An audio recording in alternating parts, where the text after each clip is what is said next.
Life Matters TV, and I am Sweet DBoss. And today we have a wonderful lady on today that has a real story. She's a humanitarian. And we really want to hear her life story today. And I want you guys to stay tuned. Her name is Bridget Perrier, and I want to welcome her to the show. Hi, Miss DBoss. How are you? I'm so glad you are here and you had the strength to come here, because I've heard a little bit of your story, and I just want you to relate to the women, because women and men, boys, all ages, all races need to hear your story, and that's why I brought her on here today. So this is an exclusive for Real Life Matters TV with Bridget. So can you tell us your story from where you came from? So I was born here in Canada. I'm Indigenous, so I'm Ojibwe. I was born to a young Native First Nations woman, and I was placed up for adoption at 5 weeks of age. When I was adopted into a non-Native family, and they're upper class, great family, very. So where were you born? I was born in Thunder Bay, Ontario. Okay, you're from Ontario. Okay. Yeah, so I'm from Ontario here in Canada, Northern Ontario. Okay, that's way up. Way up north. Way up. My reservation is in Long Lac 58. Okay. Is my territory. It's your territory where you're in, yeah. Right? Okay, because we got to tell people, because we want people to know where exactly you're coming from, because we hear a lot of stories, but we want to know in Canada where you're at. So it's close to the Manitoba and Minnesota border. Okay. Northwest of Lake Superior, on the shores of Lake Superior, I should say. Okay.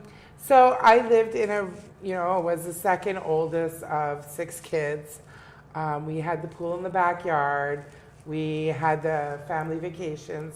The only thing that was different was, because of my parents being active in their church, they decided to help out a fellow parishioner's son. The son was a pedophile, but back then it wasn't called pedophilia, it was called deviance. So he was like a wolf that came into the house? Yeah, well, there had been accusations, but what was painted to my pictures was he was a survivor of priest abuse. And my parents didn't think he would touch the children. So you're coming, are you the first child? I'm the second oldest. Second? Okay. So what had happened was he started touching me and started sexually molesting me. And it was in between the ages of 7 and 9. And he lived in the house, so I would react to him and do stuff like initiate the younger siblings to throw things at him, talk rude to him, and what did your parents do? They would force me to say sorry. But they didn't know what was going on. They didn't know what was going on. She had no idea, and I started to unravel. And when I say unravel, I started having fits of rage. I started doing self-harm stuff. I would tell big stories to get out of doing things. And I ended up being... Is that your mother? She's your mother, right? So my mom, my adopted mother, looked outside for help. And the only help she could have was... I was really disrupting the family. I was running away. I wasn't listening to anything. And they just said was to terminate her rights as a parent. From you? Yeah, and give me to child welfare. Oh. And my mom, it didn't sit well with my mom, and she heard of a Native group home, a First Nations run group home. So she figured that you should go back to your roots. Yeah, so she did that. And she brought me to this group home. But they didn't investigate it well enough. It was male run. And right there, I had already developed, I had hyperdevelopment, so I went through puberty at 10. Wow. So by 11, 12, I looked older. I'm a little bit more mature. My hips turned out right away. And I went to this group home, and I started being abused by the male staff. But because of that positive reinforcement, that attention that I felt that was given to me, I didn't realize, like, having boobs could get me things, Oh. And it was like...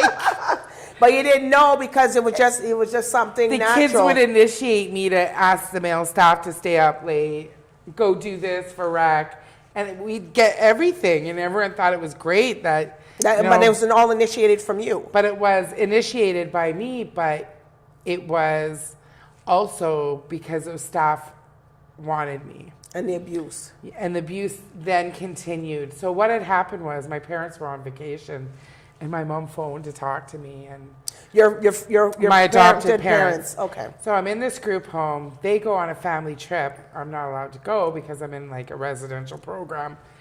And my mom phones to talk to me, and they say she's with her family. And my mom knew. She had that feeling, and I'd been sick. And when I have anxiety, I have asthma, and my mom right then and there glued it all together and went, oh my God. And they came and got me. So they came and took you back from the group home? But at that point, because she had opened up a file with child welfare, they were involved. And their next thing was to put me in care, because now at this point, they didn't even like what I never got as an adult and as a social worker is, why weren't the police called? It was like, okay, let's just remove the bad girl from the group home and let's put her into a foster home. And I thrived, and I did really well in this foster home. They were an elderly couple from Holland. Oh, okay. And where was that? It's still in Thunder Bay. Wow, And they spoiled me rotten. I was like the baby, which I should have been. And how old are you then? I was 12. I was 12, yeah. 12? And I never had any problems. But what had happened was they were retiring. And in this mix-up, they wanted to retire, but retire with me. And they had asked my parents to relinquish total rights and the society, and that they would just take me. And my parents felt insulted, and a little bit of their egos were crushed, and she didn't let me go. She felt that maybe I should be in a residential, and they took me. And so the people from Holland took you? No, they didn't. Or your doctors didn't allow it? My parents didn't allow it. That's good.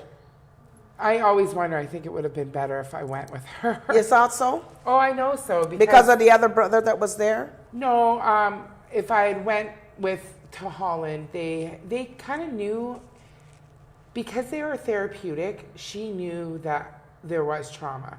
She would ask me, like, did anyone touch you? Are you sure? I was able to communicate with her and her husband really well, and I didn't get in any trouble. Like that, it was the weirdest thing. It was like the 1 year I went to school. Wow. Because I was being loved and supported. And they were letting me make my decisions with, like, I don't know, they had a way of doing things. And so did you do well in school? In high school?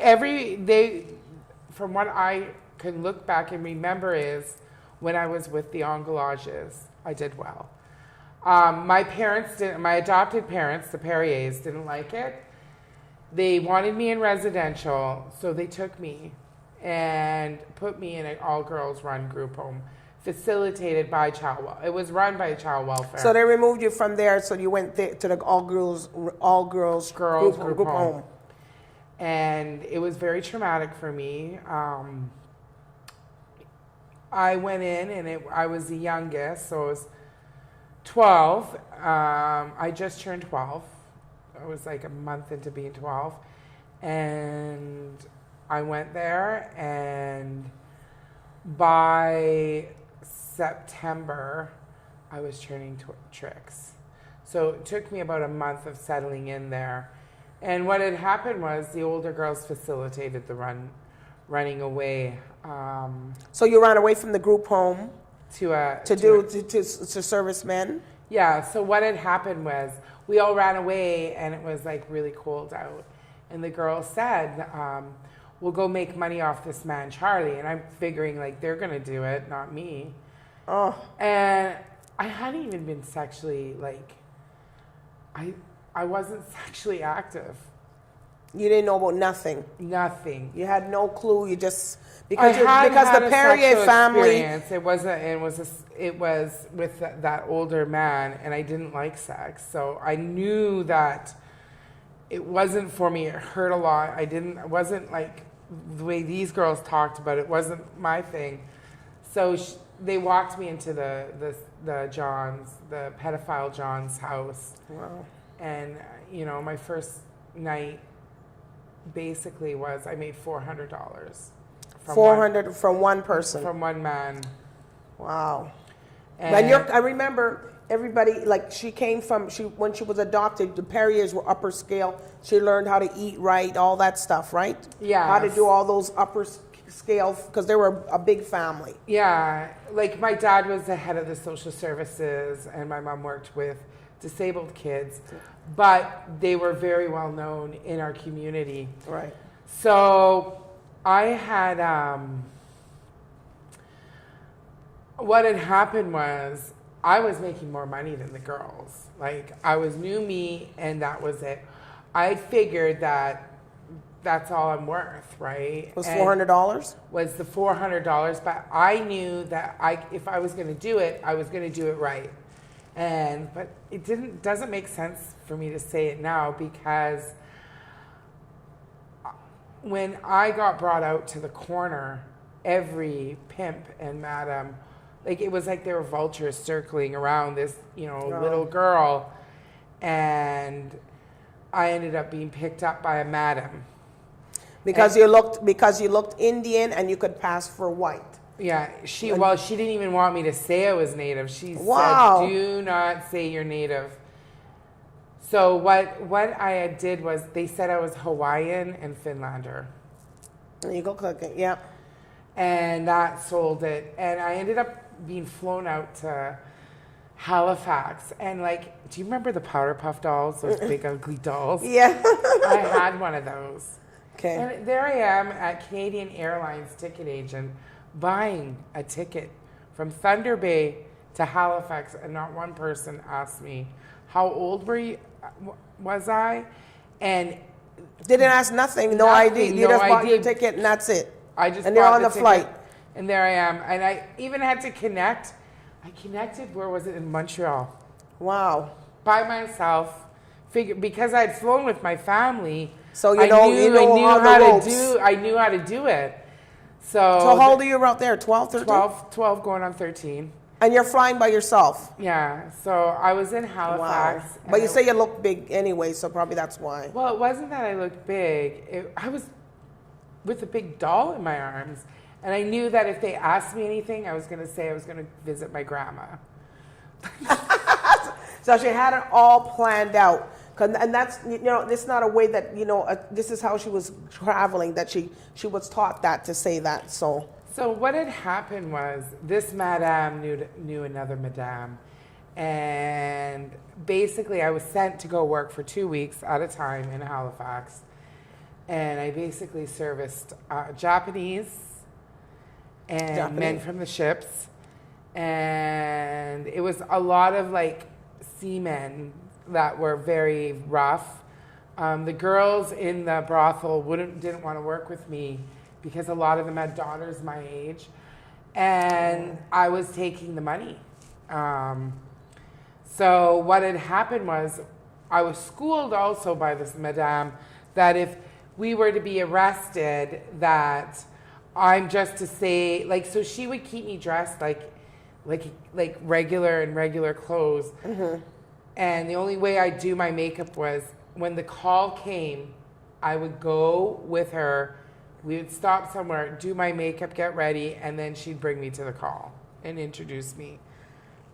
She knew what she was doing was wrong. She knew that she was exploiting a child. Right. Because at that point, I still was a child. Is she still around today? Yeah, she still owns the Oh thing. my gosh. So she must don't like that you're talking about these things, but oh well. Well, they don't say much because she knows she knew who I became. So what had happened was, during this, I ended up meeting up with a pimp. And he was a kitty pimp. And A kitty pimp meaning? meaning he preyed on underage girls. His forte wasn't women. You know, people have this facade of a pimp being like this guy that like will come rescue us. All he did was made it chaotic. He forced us. He took sex from us whenever, and like when I say he took sex, it was sexual assaults. Controlled us, played us against each other, because there was me with other girls working for him. And I became a little bit too wild for him. Wow. And what had happened was he brought me home, and I seen what was going on. In his own family. And with his own family. And I made fun of him. And I just took off, and I went and told everyone what he did. And there was a big, and he said I had to pay him $20,000 to exit. And I was like, $20,000. So how much would you make on one night? Like if so you I was out? making anywhere from, let's say, $1,000 to $2,500 a night. I would be put on quota because I was a money girl. They used to call me money gal because Money gal. I'd go in and out so fast that we had so much. You know, I was able to. And how much of that money went to you and went I to the never got anything. Oh my God. I had to beg him to buy tampons. Wow. He would go out once in a while, like, and buy us all new clothes because we were always tipped up in nice gear. And like, he would buy us stupid things, like you get a chain if you made over $10,000, and I think I made $50,000 within 6 weeks. So what had happened was he became guerrilla. He went guerrilla style, which is very violent. Wow. So what had happened was I got tired of being beat, and I called my mom to come get me. I'd orchestrated my mom to come and get me, and I robbed him. And I thought, okay, I'm going to rob this guy. And he knew where I was from, Northern Ontario, and he knew everything. Like, he would tell me stuff like, he'll take So you can know where to find you. Yeah. So you know you can really and I thought, exit this guy. I was smart. I knew this black guy wasn't coming to an all-white native town. Okay. So I ran home, robbed him. I think I took a half key of coke, like of crack. I didn't even know what it was. Like my parents. But you came? And went home, and I took off from home. Like my parents, like they couldn't keep me. And I remember showing one of my older brothers, like my biological sibling, and saying, "Look at what I took." And he came looking for me, and they ended up dealing with him, and they call it, you know, you with the tribe. You in Indian, you get the tribe. And he had his first experience of getting... And he beat you too, right? Yeah. So my brother was like, I had to show my brothers, like, because they were like, what do you mean? And I, like... These are your biological brothers. So he took out this tooth. I have burns all over my body. That's why you have your tattoos? Yeah. So, and he tattooed me. So there was a tattoo he specifically had a branding. Where is it on your back? It was on my breast. So, you'd always remember him for that tattoo? Yeah, it was the Rolling Stones. How dare you? Oh my gosh. So, you know, and this is something we see.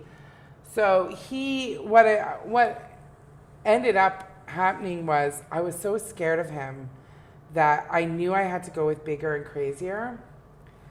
And I ended up being with a biker after him. And what had happened was he had gotten me pregnant. And that was... The same pimp that beat you? I left that pimp. Okay, after somebody... I robbed him, the biker, okay. I ended up... You have to go, yeah. I was done. Head for the hills. So I ended up meeting a biker in the strip club in Oshawa. And Oshawa, Ontario, because I was in Southern Ontario. And he ended up, I don't know, I lied to him and told him I was older. And then I ended up I don't know, there was a little bit of a fight, and I ended up back in Thunder Bay, and that's when I found out I was pregnant with our son, and I got stuck, you know, I got stuck with the club and knowing a lot of secrets of the club, but I didn't realize it was the head honcho's son. So there I have this baby, and, you know, like... And you ran away from him? Well, it wasn't that I ran away from him. It was, there was just chaos, and he had went to jail, and, you know, we had this baby, and, you know, all I knew to do was to turn tricks. And it wasn't something that I wanted to do. I just wanted to have that normality, but it didn't happen. I ended up, you know, being trafficked across the Great Lakes. So what we'll do is, you know, we'll talk about when you get trafficked across the Great Lakes. We're just going to take a brief moment, and we'll be right back with Bridget Perrier from SexTrade101, and this is Real Life Matters TV. We'll be right back.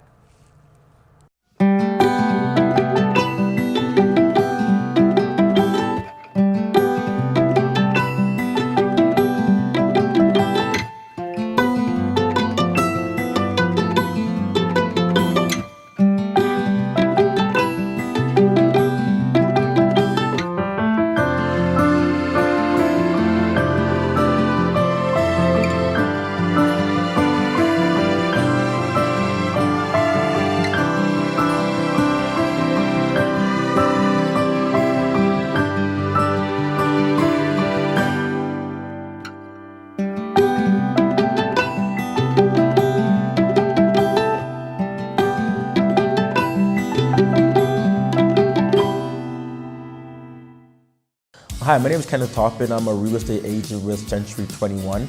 My main areas of focus are the GTA. So we have Durham, we have Peel, we have York. However, I would say about 70% of my business is in the Durham region. Two of my main services are helping clients buy properties and helping clients sell properties. So on the buying side, there are two commitments that I have to you. The first commitment is making sure that you're buying sound investment. So I'm sitting down with you and really going over all the details to give you the confidence that when you're making that transaction, you're comfortable, and by the end of it, you know that you made a good transaction and a good investment. Second commitment to you on the buying side is making sure that even though we do buy a good investment, the transaction is seamless. So I can get you a great property on the buy side, but if that process is dreadful, if that process is antagonizing, then it's not going to be as beneficial, right? So I'm going to make sure also on the buying side, the process is seamless. Now on the selling side, my commitment is the same thing, but it's always going to be seamless as one of my commitments to you. And on the selling side is maximizing your dollar. And to summarize that point, I would say the 4 behaviors to accomplish that are maximum exposure. So I'll go over with you all the things that I'm going to do to maximize the exposure for your property. And when you maximize the exposure, it will naturally lead to the maximum amount of people who are actually viewing the property. And the behavior there is, as more people view your property, it increases just the probability of appointments. And your objective is to not get 5 or 10 or 15, but the objective is to get as much appointments as possible up to the 20 and 30 mark. And the behavior behind that is the agent that gives you the maximum amount of appointments will give you the maximum amount of offers. And that's when you really get maximum profits, when you have 4 offers versus 2 or 6 versus 1. And that's why they always tell people your property can sell, but what is it selling for? And if you sold your property with only 2 offers, what if you had 5? And what if you had 6? So the behavior overall is maximum exposure will equal maximum offers. And when we meet up, I can talk to you about all the things that you can do outside of the MLS to give you maximum exposure on your property. Thank you.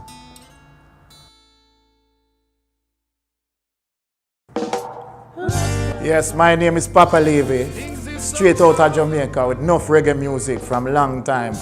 And now I'm living in Toronto, Canada. If you want to check me out, you can check me on screen, you know, and get all the info you want. Love you, thank you, bye, bless. Peace. Hi, this is Pastor Nelson. I just want to invite you guys for a revival explosion. We're gonna have every month. We're doing something very revival for Canada, Toronto, Ontario, and I just want to invite you, and we're going to put the information for the revival explosion in the screen. You'll see all my email, you'll see my telephone, and you're going to see the date when we do this revival explosion for Canada. And I believe the revival of God is coming to Canada. Get ready for Canada, for the revival is rising up for the true worshipers of God. I hope I see you there in this revival explosion. God bless you. My name is Rosina Knott, and this is my husband. My husband, George Knott. So this is our coffee. God bless Canada. How the coffee is made is we buy the green coffee bag, and we roast it and serve it fresh. And everywhere machine is clean up. We are very tidy. We are very tidy. The machine is clean up. Each time we roast the coffee, we clean it and we disinfect the machine all the time. So we have Keswick Best Coffee. Our coffee, if you drink our coffee, you need to try our coffee, because if you drink our coffee, you won't go back to any other coffee. It's very taste and very flavor. So, and my husband is the roaster. He roasts the coffee. So and the coffee comes from a variety of places. We get the green coffee from South American countries like Peru and Colombia, Brazil. It comes from Mexico. We also get African coffees, which come from Ethiopia and Rwanda. So our coffee is a mixture of a variety of coffees to come up with a unique flavor, and it ends up being what we are calling Keswick's Best Coffee, and nobody has challenged us on that yet. Yes, nobody has challenged us, and we know what we are doing. So I don't think nobody will win us for now. For now, we are the best. Before they will win us, they have to come for training from us. So that's why we call Keswick Best Coffee. And where to find us, you can find us in the internet and Facebook. And this is our address, 196 Church Street, Keswick, North Ontario. And we can mail it. We mail our coffee, we distribute our coffee to anybody that wants.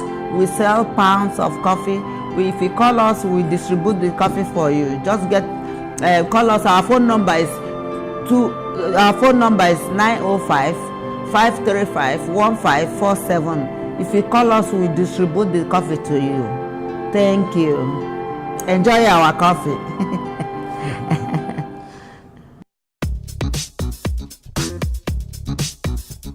Hi, my name is Alka Sharma, and I'm the owner of and the lead instructor at Alka's Total Fitness. So as a kickbox trainer, people ask me, well, do I need to be fit? Do I need to be at a particular level in terms of fitness-wise? And no, you don't have to. You can be, it doesn't matter what age you are, it doesn't matter what fitness level you're at. It's when you take up the activity, it doesn't matter what it is, you're gonna find that you will love it, and you have to find the balance of what you're passionate about, what activity you're passionate about. For me, it was cardio kickboxing. When I first began to do it at a gym, I loved it because I was seeing the results, and not only was I getting toned, both my upper body, my lower body, but I was loving it. And I thought, oh my God, I love this. And that's what made me get certified. So I got certified in cardio kickboxing through Cardio Kickboxing Canada. And and here I am. And now my goal is to help other people, to tell them that, in terms of losing the weight, just find a particular sport that you're passionate about, and kickboxing for me was an avenue, and I love it. And now I want to tell other people what the main benefits are.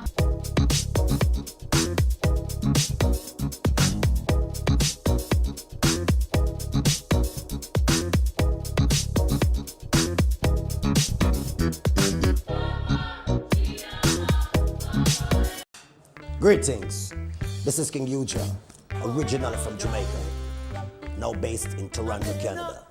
I sing, produce, and write music. If you want to find me, you can find me in the link on the screen. One love. Thank you very much. Welcome back to Real Life Matters TV, and I am Sweet DBoss. I'm here with Bridget Perrier from SEXTRADE101, and we're just continuing on about with her story as that she lived and the whole experience, and we're just continuing on where we left off. Like, you were being trafficked across the great seas now, the waters. What had happened was, when I was younger, I met a sea captain, and he ended up seeing me in Thunder Bay, and I got brought on the ships. And you have to understand that on the Great Lakes, all in Canada? Yeah, Lake Superior. Yeah. So these are freighters. Okay. They're carrying potash. And he had me come with him. And there was other girls on the ship. And we were there, and we were stuck. We couldn't get off the ship because it was off port. It wasn't in harbor. And I remember it just being crazy on the ship. Like, it wasn't like a cruise. It was just like one person after the next or something? Well, these girls were intoxicated. I was with the psycho captain. It wasn't one little, like, and I'm like, I think. So they paired you guys up with different people? Yeah, so I stayed primarily with the captain, only with the captain. That's how I survived. And he paid you every day? He paid me, I think, a lump sum. But you still had to split that money with somebody else? No. That was your own money? That was, by then, I went independent. I was kind of owned by the club, I'll be honest. Okay.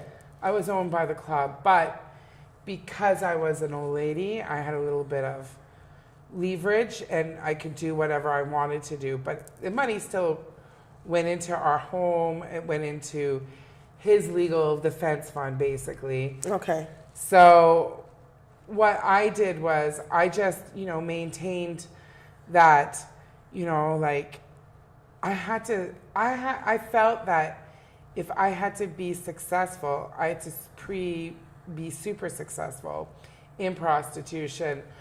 So I ended up traveling the circuit and going from city to city in Canada. So you were in British Columbia? Did you go out there? BC. We went, I preferred Ottawa.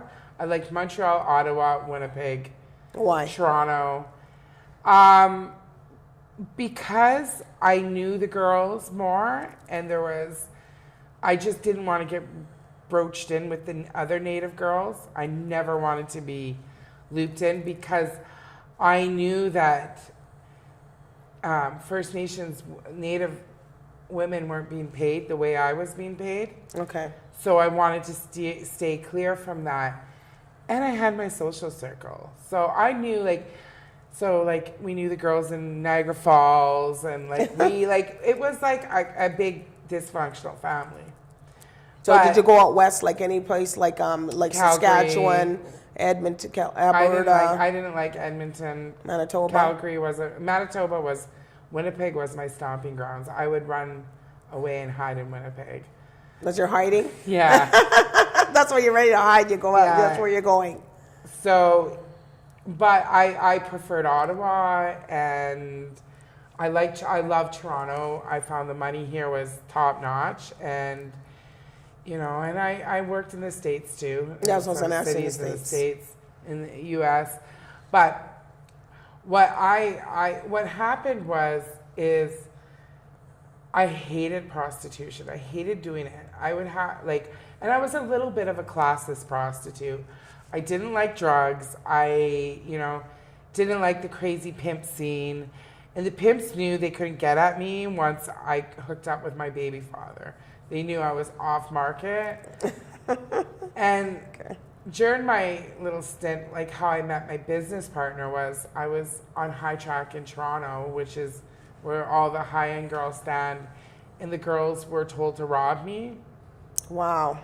So And people she- ganged up against you. Well, They came against They came you? up to me and they asked me, "Who's your man?" And when I said, "Who basically the club," they all went, "Okay, nice to know you," and turned around and told their men 'Cause they were their scared. pimps, yeah, because of who I was with. And I remember my business partner was one of the girls, and I thought, "Who's this scrawny girl?" She doesn't know. But I ended up like liking her, and like, you know, we ended up talking, and you know, I got to know the girls, and they, you know, I had a sick baby that was going through chemo. And so then the girls knew I'd be at like 4 a.m. I was done because I had to be up by 8. So at least if I got 3 hours of sleep in, You're okay. I was okay. And I was pretty vague with where I came from and what was really going on, because my son was sacred to me. So nobody knew your I son didn't was really, sick, right? yeah. And what had happened was they did sweeps, prostitution sweeps, and they got me. Toronto police got me Wow. for communicating, and I'm like, and I was underage. So all Wow. those girls were all shocked that I was underage. So they didn't know that you were underage. They thought you were older. And they were trying to charge me for theft at Sick Children's Hospital because at Sick Kids, I had a parent's pass and there had been some thefts. Well, I was scared to even say anything because I was scared they were going to call child welfare on me. So finally, I didn't want to get charged with theft. So I just said, like, my son's having chemo. This is his nurse call, 8A, the oncology. And they called the nurse and she said, "You release her." She got mad. And he was having a procedure, so they released me. And it was weird because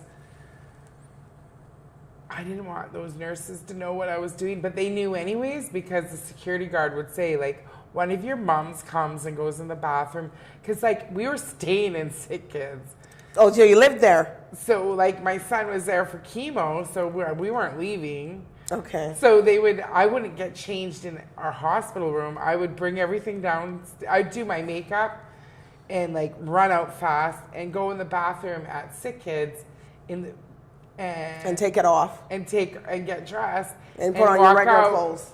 Put on my hooker clothes and leave. And the security guard would drool over me, and I'd tell him, "Hold my regular clothes," and he would hold my regular stuff, and he would get me a cab, and I'd take off and just go downtown. And it was like I would be leaving at like midnight. Like, they never thought. They must have thought I had, or 11:30.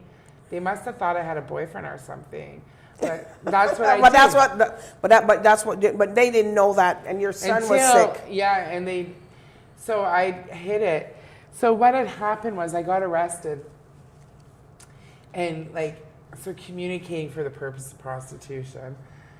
And they let me out of cells, and all the girls kind of heard everything that was going on while I was being let out. And all the girls from High Track made sure that, like, if my son was really sick, they'd tell me, "Just go back to the hospital."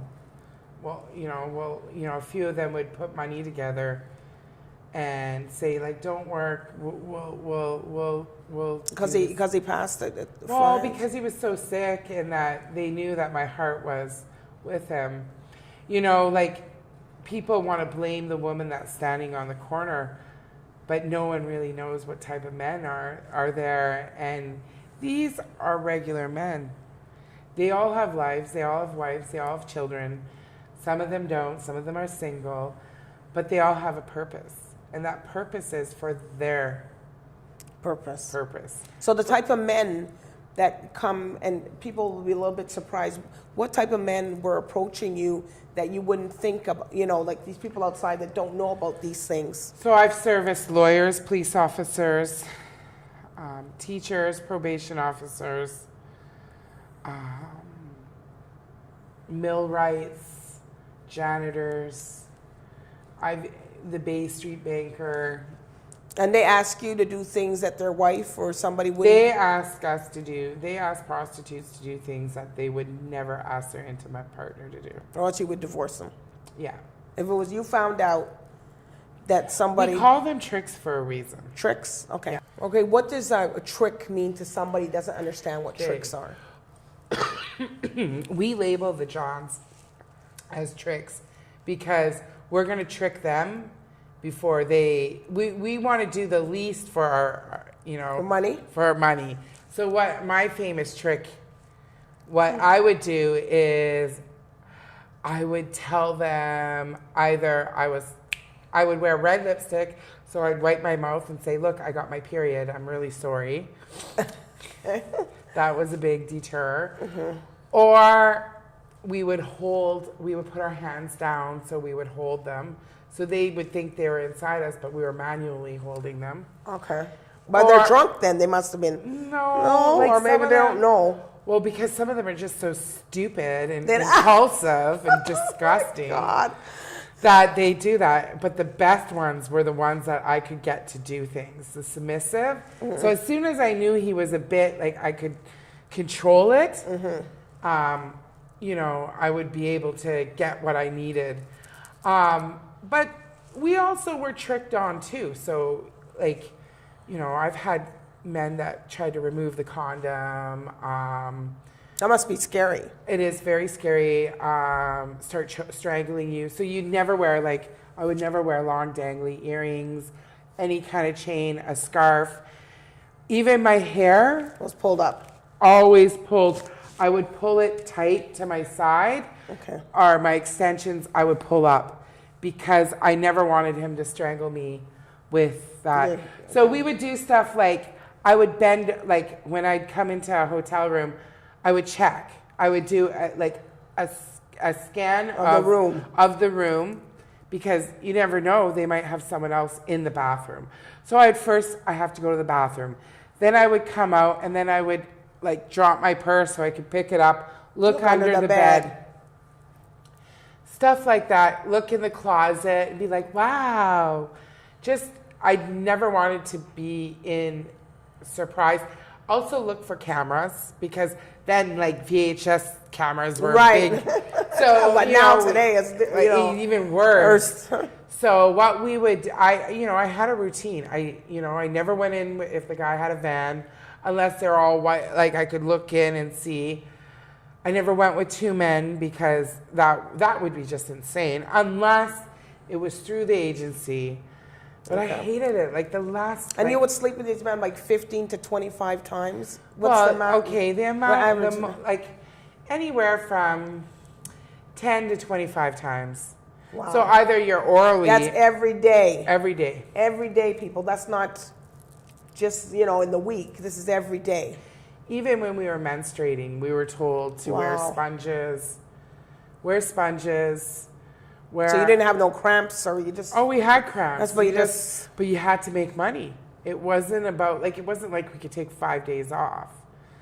You couldn't do that, especially in the game. When I became independent, I picked and chose when I wanted to go, but still.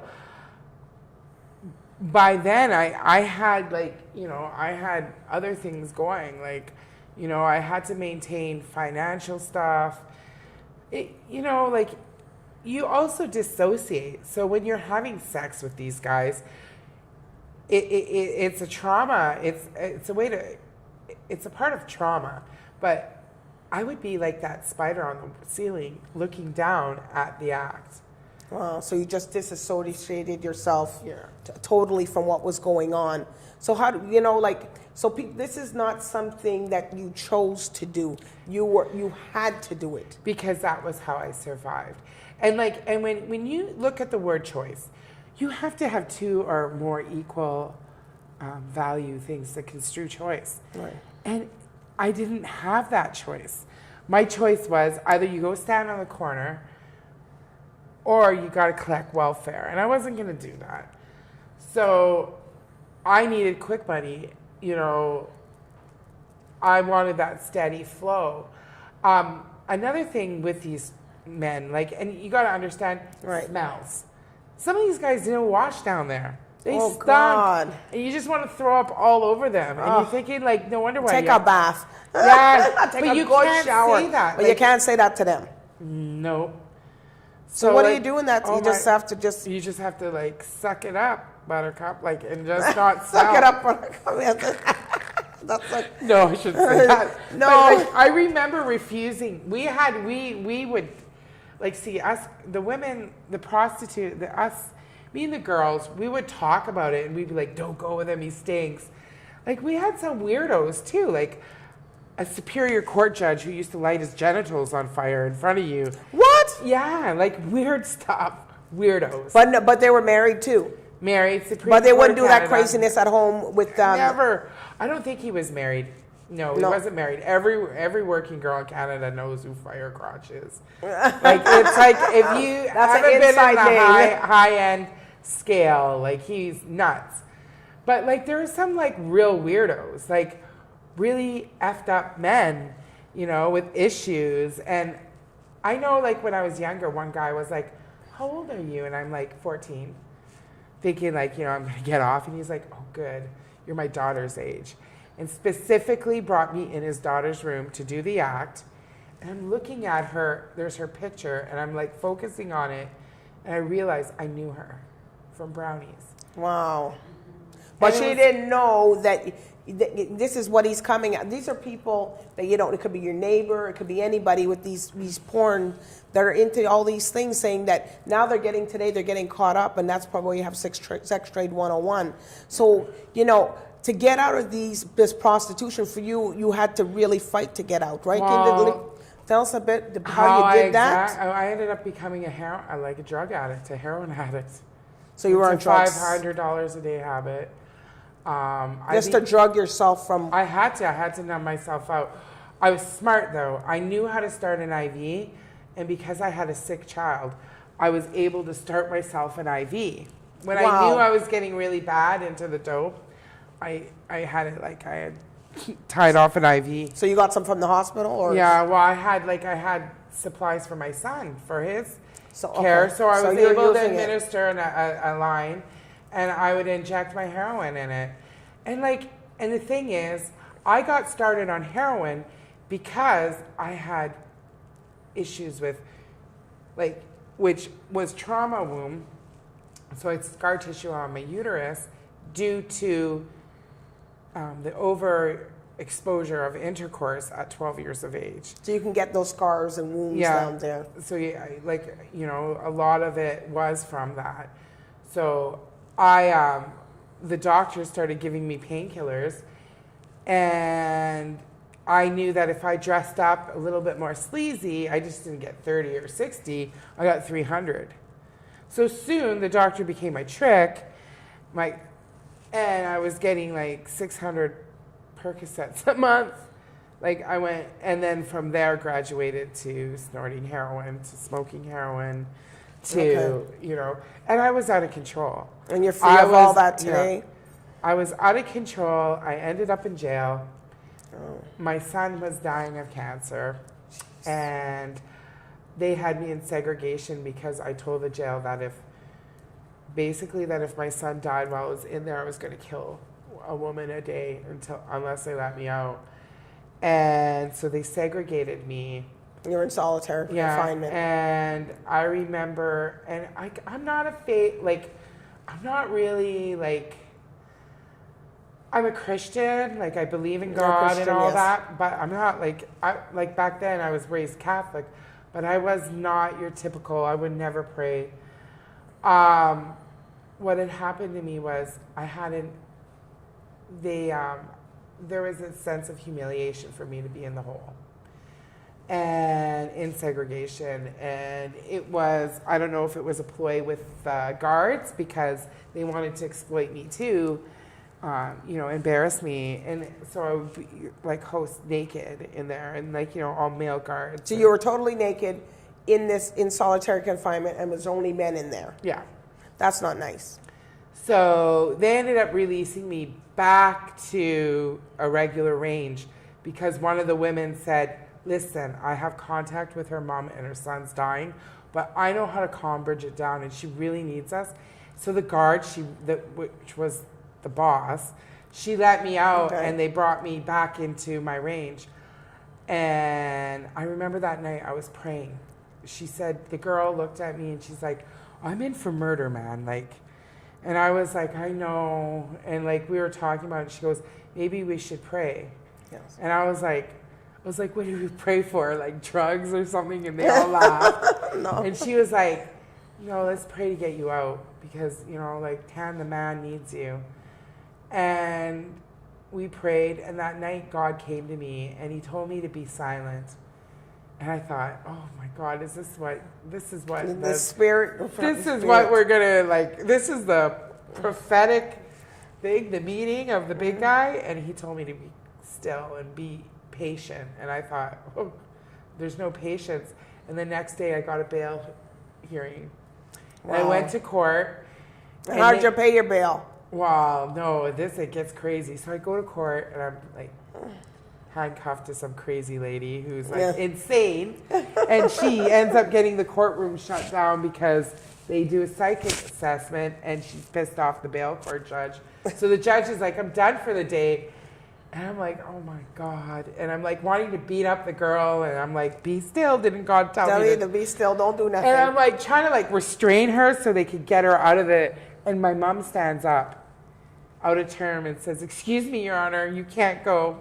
And I'm like yelling at my mom to sit down. And my mom's like, no. And she said, my grandson's dying. And they said so I was released. And I was released on bail. And I ended up going home to where my son was with my parents, my adopted parents. And my son died 3 days later, but the last How old was he when he died? He was 5. Okay. And the night before he died, and this is what made me change, was me and him were watching G.I. Jane, and he said, and I didn't know if it was the morphine that we were giving him. We weren't giving him a lot. I knew he was, like, it was different. He wasn't, like, there was a different smell to him even. So he said, Mom, tell those men with the big muscles and wings to leave me alone. And I was like, oh my God. And I knew. I knew he was dying. I knew that he wasn't going to make it. And I woke my mother up and I said, I don't care what you're doing, but I'm bringing my son to the hospital. He can't die in my childhood home. Mm-hmm. Mom, there's no way. And we brought him to the hospital. And they put him in his room. And there was an eerie silence at the hospital. And all his nurses were in. And no one could look at me. Wow. And this is in Thunder Bay, Ontario. And it's not a big place. They have big hospitals there? They have a huge hospital. Okay. But the pediatric wing had a pediatric psychiatric unit. Okay. So the psychiatric kids kept on coming out of the youth room and coming up and hugging me because I had allowed them to play with my son. And also they knew him. So they knew him. Okay. And I knew that Tanner was dying. And we went, that day he made me pinky swear, no more working, no more anything. And I knew that God gave me my child. What I did with that child, I never ever abused Tanner, maybe neglected, not even neglected. I put him in situations where it wasn't conducive of child rearing. I never abused him, he was never not fed, he was given everything. But there was a lifestyle that I had that wasn't conducive to having a sick child. Right. And me being with different men every night and having that, I could have brought my son home an illness, like a cold or chicken pox. So, and my lifestyle, like I'd snort cocaine with my baby sitting beside me. Mm-hmm. And it wasn't that I didn't know better. It was so chaotic that it just wasn't a place to have a sick baby. Right. So he talked to me like a wise man that day. And I told him I was sorry. Like, a mother with a sick child like that doesn't go to jail for 6 months at a time. Doesn't do crazy shit like I did. Right. And I did some crazy stuff. Like, I could go into the John stories. Some of them are pretty funny. Right. But there's a lot of crazy stuff. Right. So it was not conducive to child rearing. So when Tanner died, I pinky sweared with him. I'd clean up. And I was done. But that night, I was going to commit suicide. That's what I had. I'd put a bundle in my parents' house. And I was going to go home.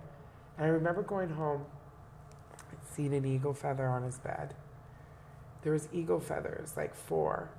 I was like, but no one was in my parents' house. It was locked up because the family was all at the hospital. Okay. And it was like weird. Me and my mom just looked at each other, and they were big feathers. They were on the bed. On the bed. So that was a moment. So I knew I still was going to kill myself. And my younger brother,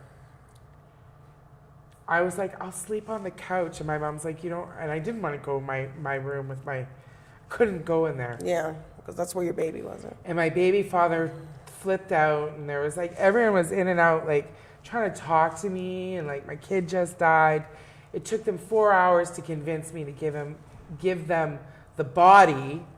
Like, I wouldn't put down my son. So it was pretty dramatic. What, 4 hours? 4 hours of convincing me to put him down. So my younger brother said, I'm going to sleep with you in the living room. And I thought, shit, okay, I'm going to wait for him to go to bed. And then they had given my family Valium for me out of that. So my brother's like, well, they says take 1, but you should take 5. Okay. And I was like, what do you mean? He was like, you take lots of drugs, so you might have a tolerance. So I took 5, and I realized, shit, I'm going to pass out. I'm not going to be able to commit suicide. Because you're going to be sleeping. So your brother did that. I said, I'll wake up early morning and commit suicide. I'll wake up before anyone else was. And I went to bed, and I was listening to my son's song over and over. What was his song? It was Elderly Woman in a Small Town Behind a Counter by Pearl Jam. Okay. And I ended up dreaming, and my son came to me that night and said, my purpose here was to save you. And I knew I couldn't commit suicide. And he said, Mommy, you're a great person. And I was like, great person? And how old were you then? I was 21. Oh. So I was like, okay, what do I do? So we buried him, and I asked for treatment. And I asked Tanner's dad to just leave me alone and to forget about me, that I'd done him, that it was done. I wasn't coming back, and if I was coming back, he was leaving in a body bag. I was done. And I asked the club to let me go, and they actually they loved me like a little sister. So they were like, what do you need? And I needed to go to rehab, but I also was out on bail. So I said, screw the bail. And I took off, and I went to rehab. And you went running and hiding? So I went to rehab, and what had happened was, I thought, I have to be honest. That's it. I'm not going to bullshit about who I am.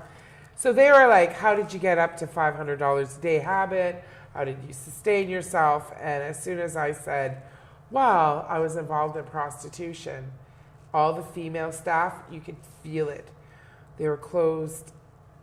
They just closed up. Yeah. They didn't want to talk to you? And the male staff, yeah, they didn't want to deal with me. And then they wanted to control me, to teach me a lesson. So their lesson was, I was on no male, I wasn't allowed to talk to any men. And the male staff were the ones that were like trying to feel me up. Like, I'd be like doing dishes, and one of them would rub up against me, and he'd be like, you're used to that. So finally one day it happened, and I like turned around and took the pot. No, I had a head full of plates, and I like threw them like frisbees at him. And I said, "Don't touch me." And he was like, "See, she's crazy." And I was like, "I'm done." And the woman wasn't believing me. She was like, and I was like, "He touched me." They don't want to believe it because maybe they're in denial. Well, they're denial. She had her judgment of who I was. So I left and I didn't know what to do. And I went to another girl who I was in prostitution with's house. And she was on the verge of losing her kids. And I was there and I made sure the kids didn't get taken. I lied. I think I gave them my older sister's name. I think I had her ID. I stolen it from her.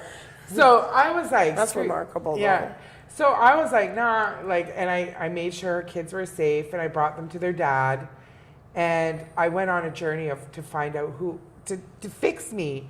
And I ended up in Toronto. And in the midst of being in Toronto, I ended up meeting my daughter's father. And I ended up pregnant. I had no idea. I came to Toronto pregnant. It's like before, like you had a little cycle going. Yeah. So there I am. I'm in Toronto. And I was in a battered women's shelter. And I knew that I needed to, I ended up in a healing lodge. Well, we're gonna discuss that. But one more thing. You said that the prostitute, you don't have to be a particular shape or size, right? Because it doesn't matter. Because men will pick you up anyways. Men will pick up anyone. They don't Anything. care. Anything. So that's important for people to know that it's not. You don't have to be the slim. It doesn't matter. You're in the trade. You're in the trade as long as you know what to do, right? I had a man unleash on me in John school, and he didn't like my question I asked him, and finally, he was irritated with me hammering him this question, and I asked him what type of prostitutes he preferred, and I was just thinking because he had an Armani suit on, like he would say high-end. And he said, "I like the fucking junkies. The more drugged out and dirty they are, the more better they are." He's like, "Well, my wife's at Pilates and the nanny has my twins. I'm out on Sherburne getting blowjobs." And You were shocked, right? I think everyone, even the other Johns were like he goes, "I don't care if they have abscesses on them." Okay. All right, but what we're gonna do, we're just, that's a good subject because a lot of people probably think that. But then we're going to come back with Bridget from Sex Trade 101, how she got in the business, what you did after that, and we're going to get into the next segment. So we'll be right back with Real Life Matters TV with Sweet DBoss.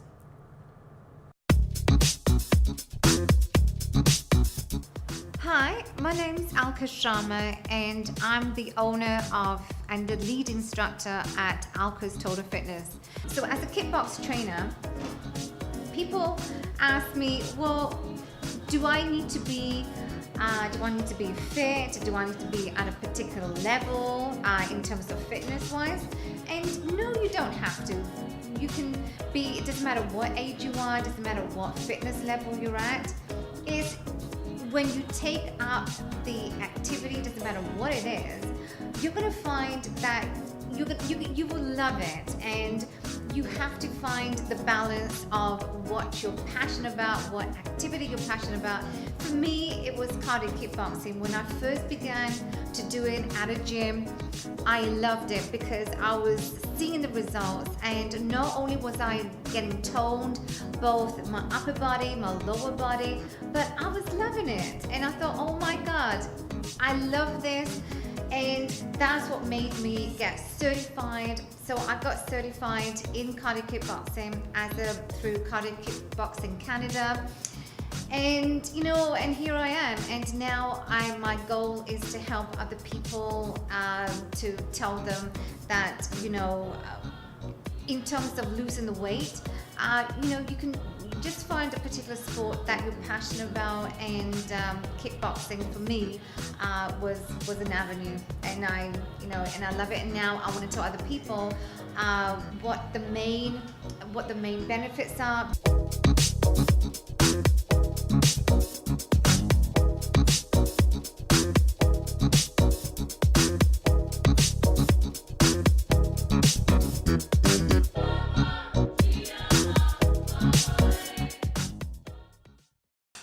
Greetings. This is King Uja, originally from Jamaica, now based in Toronto, Canada.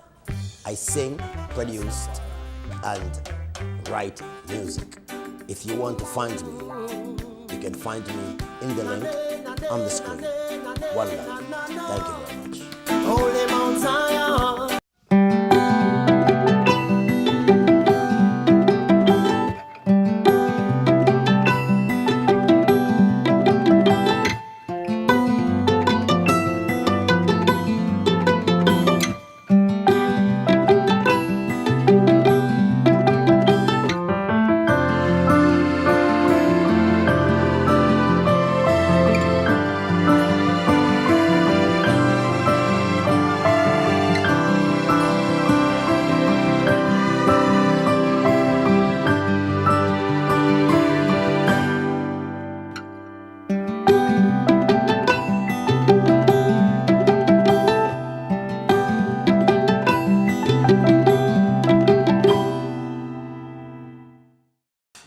Greetings, this is King Uja, originally from Jamaica, now based in Toronto, Canada.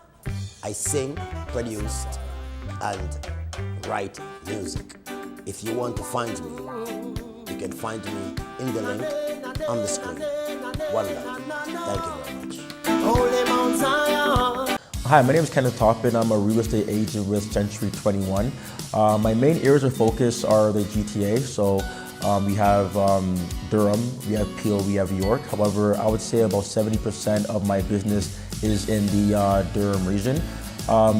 Two of my main services are helping clients buy properties and helping clients sell properties. So on the buying side, there are two commitments that I have to you. The first commitment is making sure that you're buying sound investment. So I'm sitting down with you and really going over all the details to give you the confidence that when you're making that transaction, you're comfortable, and by the end of it, you know that you made a good transaction and a good investment. Second commitment to you on the buying side is making sure that even though we do buy a good investment, the transaction is seamless. So I can get you a great property on the buy side, but if that process is dreadful, if that process is antagonizing, then it's not going to be as beneficial, right? So I'm going to make sure also on the buying side, the process is seamless. Now on the selling side, my commitment is the same thing, but it's always going to be seamless as one of my commitments to you. And on the selling side is maximizing your dollar. And to summarize that point, I would say the 4 behaviors to accomplish that are maximum exposure. So I'll go over with you all the things that I'm going to do to maximize the exposure for your property. And when you maximize the exposure, it will naturally lead to the maximum amount of people who are actually viewing the property. And the behavior there is, as more people view your property, it increases just the probability of appointments. And your objective is to not get 5 or 10 or 15, but the objective is to get as much appointments as possible, up to the 20 and 30 mark. And the behavior behind that is the agent that gives you the maximum amount of appointments will give you the maximum amount of offers. And that's when you really get maximum profits, when you have 4 offers versus 2 or 6 versus 1. And that's why I always tell people your property can sell, but what is it selling for? And if you sold your property with only 2 offers, what if you had 5? And what if you had 6? So the behavior overall is maximum exposure will equal maximum offers. And when we meet up, I can talk to you about all the things that you can do outside of the MLS to give you maximum exposure on your property. Thank you. Hi, this is Pastor Nelson. I just want to invite you guys for a revival explosion. We're gonna have every month. We're doing something very revival for Canada, Toronto, Ontario, and I just want to invite you. And we're gonna put the information for the revival explosion in the screen. You'll see all my email, you'll see my telephone, and you're gonna see the date when we do this revival explosion for Canada. And I believe the revival of God is coming to Canada. Get ready for Canada, for the revival is rising up for the true worshipers of God. I hope I see you there in this revival explosion. God bless you.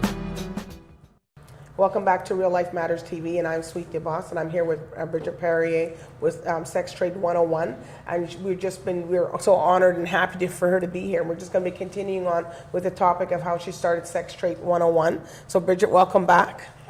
Okay, so how SEXTRADE101 came about?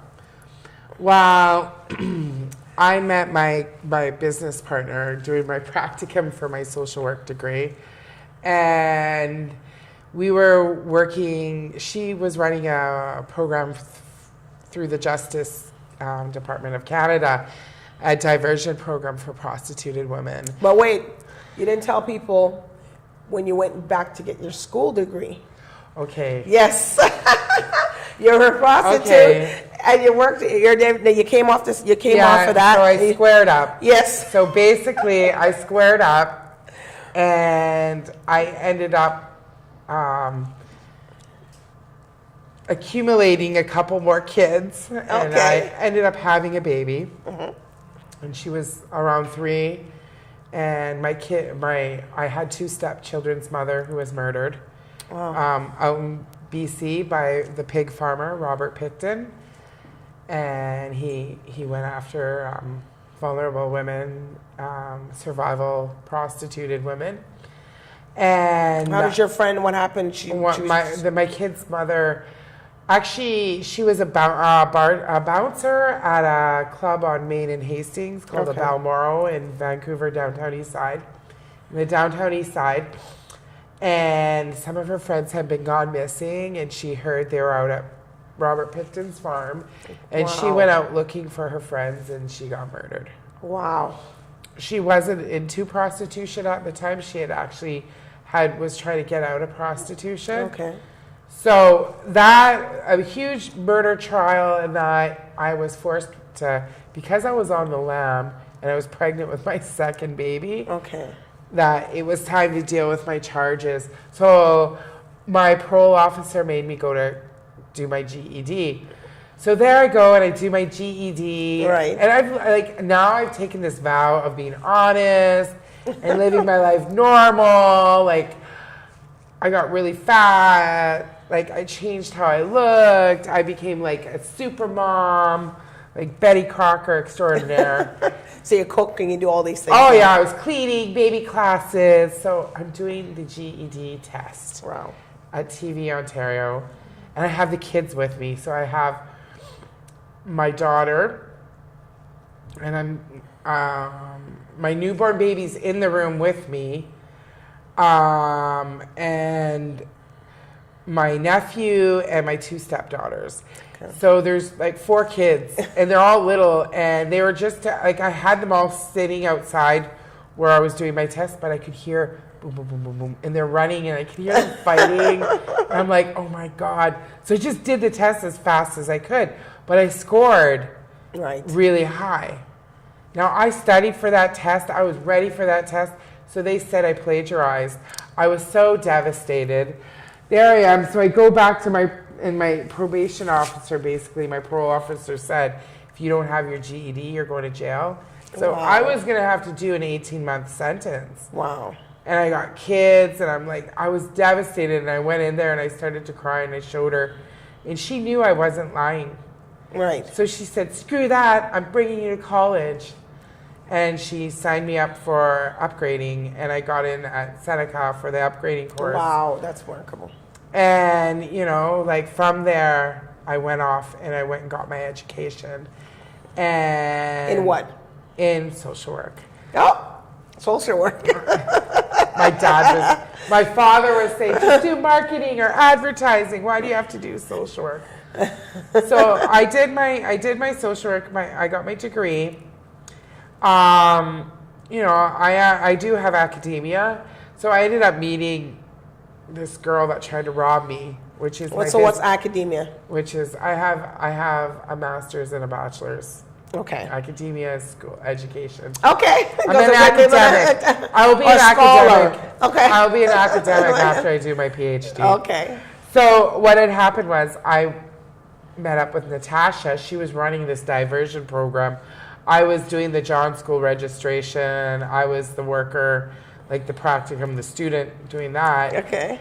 And she was like, oh my God, I thought you were dead. That's what she What? said. When she seen me, she was like, I thought you were dead. Like, cause I dropped out.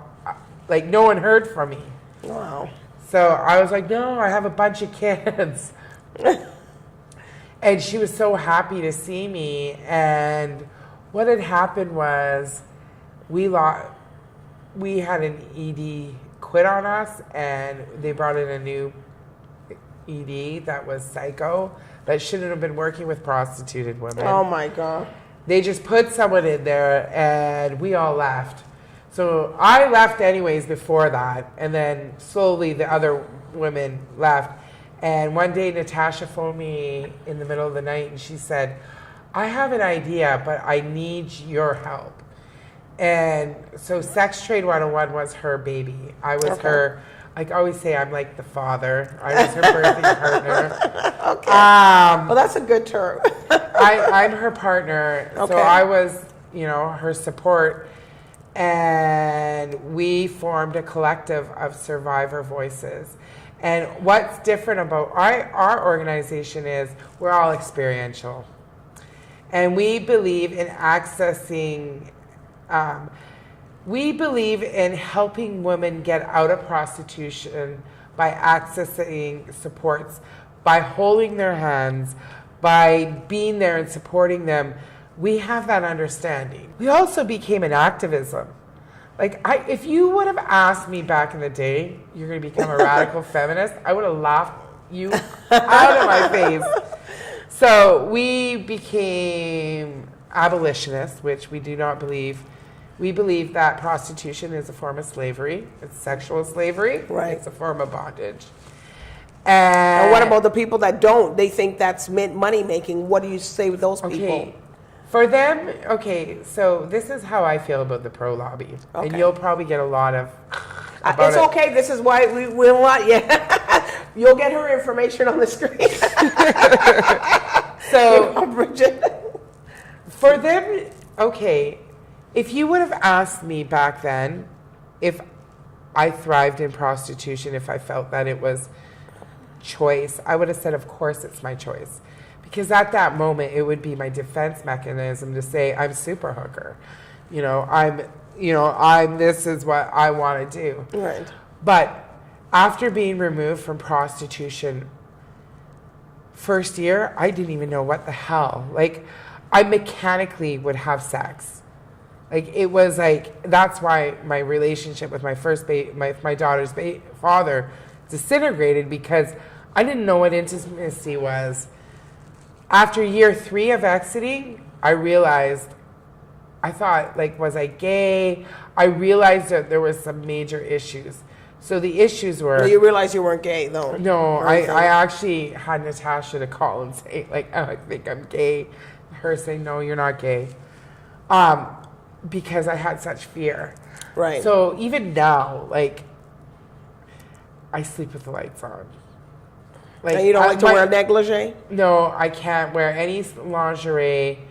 My stomach, I have major uterus problems. So from trauma, my business partner has tried to have a baby, and she's no baby. Barren.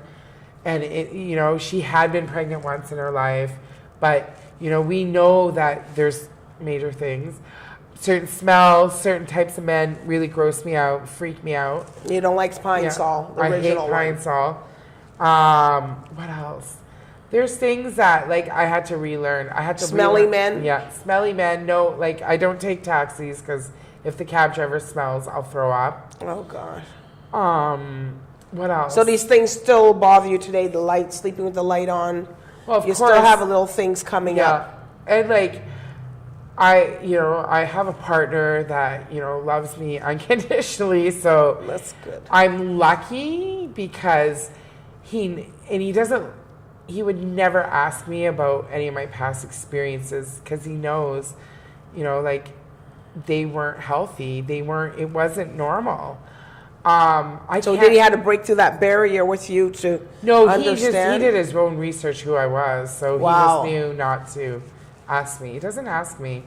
he'll know, like, if I've been speaking a lot, he'll just, you know, have the kids in bed and, That's nice. you know, have things available for me right away. Like, you know, like he's really good, you know, like, I get threats, so, you know, like, he always says, like, don't Threats worry. from who? Threats from other people because you're telling your story, or what? Or threats Well, from? I've had threats to not talk about it. Wow. I've been called brainwashed. I've been called a puppet for the politicians. I've been like, well, I got threatened by organized crime at Bill C-36. What else? You're part of a bill that you want. So what happened was I lobbied for change. What Natasha and I at SEXTRADE101 seen was that our stories did matter. Right. Everyone's story matters. Right. And being an Anishinaabe, being an Indigenous woman, that's all we have through time was our stories. So I just knew that it's a critical time in Canada.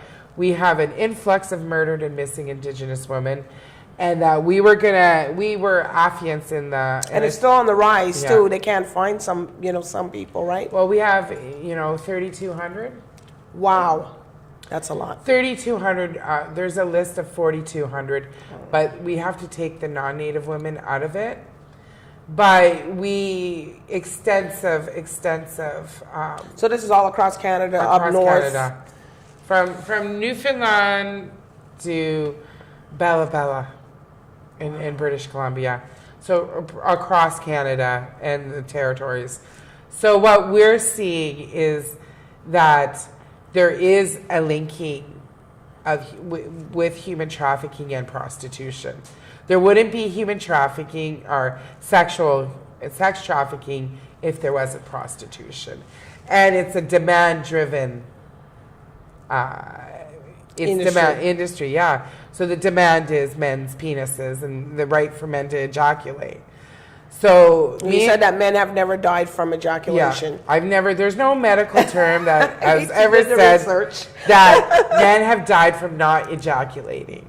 Wow. You know, so that you could just throw out, or the lonely men syndrome, or that, because there's lonely women out there too, you know, they're you know, if you're that pathetic, go to a dating class, go learn self-esteem workshops. But also the fact that we have to build our girls.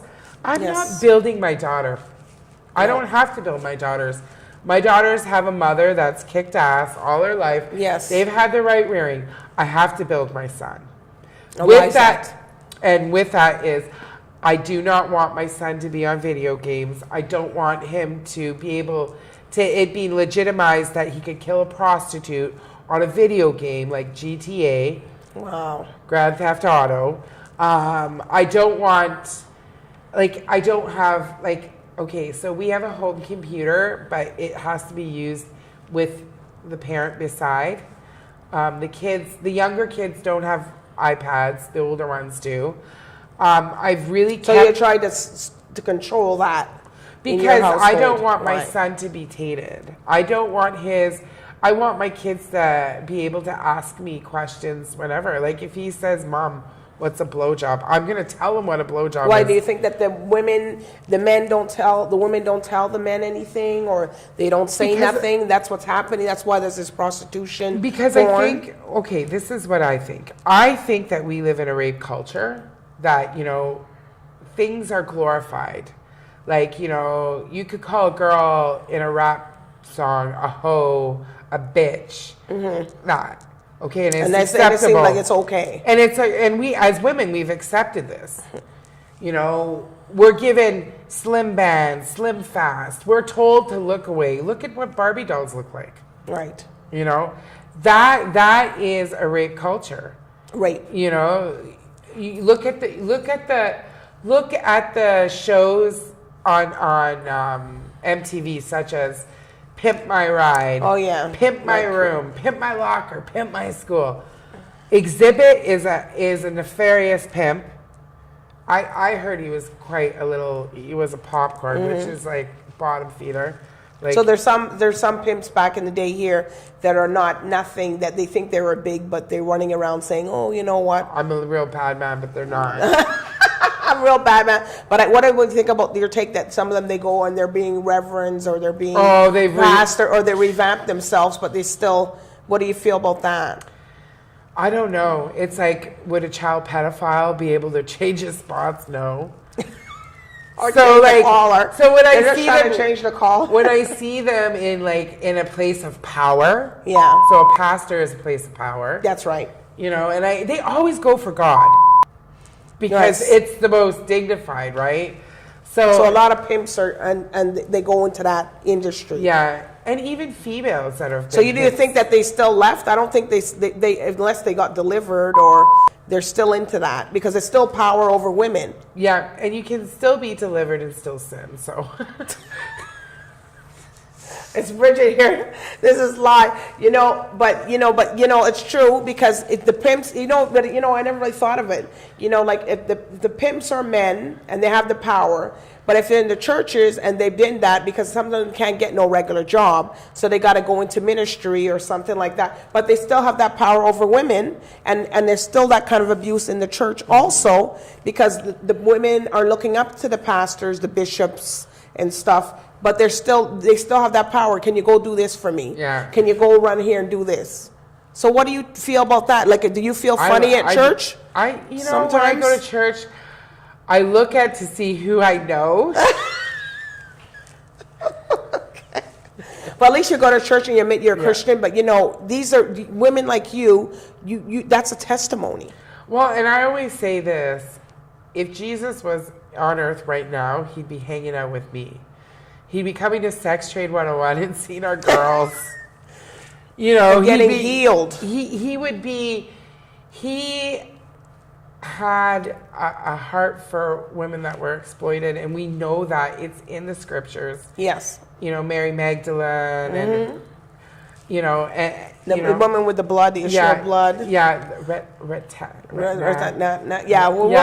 we have the so the woman with strings, like the strings. Yes. So we know that prostitution is in the biblical. So it's been around. People say it's the world's oldest profession, and I always say no, it's the world's oldest oppression. Yes, an oppression. For you guys, it's oppression. It is slavery because somebody's enslaving you to get what they want. Yeah. And money. I've bought in my pimp many cars. Wow. Many, like, with all the money? With all the money that, he took from me and what she took from me. Like, I've set them up, and I look at it and I know that somewhere in Canada they're doing the same thing to some little girl somewhere. And the thing is, like, back then, it was actually, Canadian pimps were feared because they never went to jail. They could do the most heinous things and not go to jail. So, like, the beatings from a pimp would be, like, they wouldn't beat you in your face because, you still got to go out and make money. So what about these ones that say that these pimps that say, oh, I treated my girls nice. And how do you treat your girls what is nice and you're pimping? So that's the Romeo, the love, where they say, okay, you're my girl, I love you, I love you. If you treated your women nice, why aren't you going out and standing on a corner? That's what I would ask them. Why don't you go out and stand on a corner and you do that, and let's see how nice, and then give me all your money, and then I'm going to tell you whether if you want to eat. Of course they're going to lie. A batterer will say, I don't hit my wife. I only discipline her. So do you think that they could be in a relationship, these men that were pimps, said they were bad man, and maybe they went into the ministry? Because a lot of them come out of jail, a lot of them come up from doing these things, and the only thing they can do is open a church. But the church is considered, some of the churches are considered pimps because they're all running around, people in there chasing people. So what do what are your take on that? My take on it is, lepers don't change their spots that fast. And if they are, if they're in a place of power, they should be, if they really want to get healed, maybe they should go and rake the leaves at a church. Or maybe they should go and clean the church. Right. And work their way up. And not just go humble, open a church and say... redemption doesn't come on the backs of others. And I've seen it too many times where these guys say, you know, I'm a former pimp, and, you know, I have my redemption. How do you have your redemption? Do you have 10 daughters? Because if you had 10 daughters, maybe that's redeemable. Or they feel so what are these pimps? They have kids. Oh, my kids are doing this, but I know a bad pimps man. Whose kids are who the cycle just gets handed down. And it's intergenerational. And when I say it's intergenerational, it's even for the prostituted women too. What we've seen is intergenerational because it's something, it becomes a status norm. It's like, okay, this is a normal day. My day didn't start till 4 o'clock, 5 o'clock, I'd roll out of bed. I had a baby in that environment. He would sleep, he was nocturnal. So what do you feel with the rape? Okay, so some of these guys have been for rape, or they get away with rape, and they're ministers, and maybe they were a pimp or something. A lot of things are happening now in the ministerial society that they're, and maybe they were like that all the time. I think they have to be really structured. I think that there has to be structure in it, and I think it's up to that body, the church, the people, the parishioners, to make that decision. You know, like it would be like if I like, you know, people can change. I can't just say like, you know, you could be a first lady. You could be a first lady, and someone could marry you, and then they say, where's Bridget? How come she's the first lady? She used to be a so-so. And then he would be accused of being my pimp. You see what I mean? Yeah. But I think if they're honest about it from the get-go and say, you know, and repent and say, this is who I was. But as soon as that abuse, that power dynamic shifts where they feel that they are the boss, and there's that backwards, you know, I know a pimp that's reformed, that he went into actually child and youth work. Okay. And he's doing really, really well. And he So you know one out of how many, maybe? And like, you know, like some of them just, you know, got tired of the game. And they're married? And they're married, and they settled down with their bottom, which is the top girl.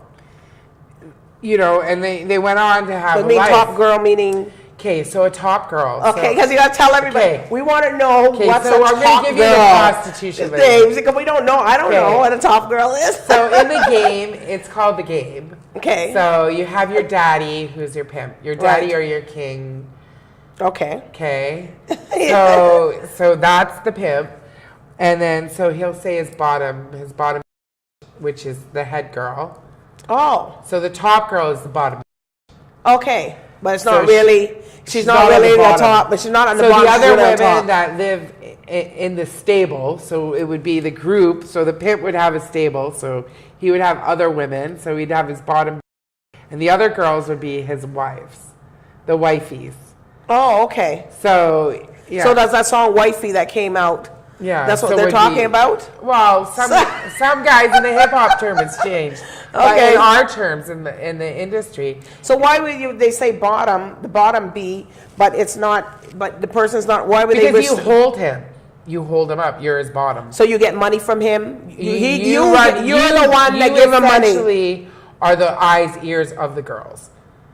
Okay, so he comes. You are in there. The girls do not come to him unless he's with them. But unless he calls them, or else you have to go speak. He doesn't want to speak to you unless you speak to her. Yeah, like I was a bottom, so I controlled the girls. I did like the money collecting and everything. The money, how everything went. I would school the girls for him, and if you couldn't really manage it or I can't really deal with talking to that one right now. You be the one to talk to them. Yeah. Okay, so we got. I would arrange for when they stuck with him and when they. Yeah. Even though he liked you, you were okay with that. Oh, I would prefer it that way. I hated him. So you just set up when he can have sex with somebody, and when I would be like, no, it's all right, sleep with her, and I would like go in his room and slide his big Italian marble dresser over and not let him in his bedroom. That was bad. I was not a nice girl. So we're all learning from this. You see, Because because a lot of people don't understand, and then they say, okay, you're Sex Trade 101. Okay, are you opening up a Sex Trade 101? Because people would confuse it. You know what I mean? Okay, the reason why we called it Sex Trade 101 is because we became instructors. Natasha got a job as a professor. Okay. So we knew we liked the teaching aspect of it. Okay. So we actually have, it's like an English course.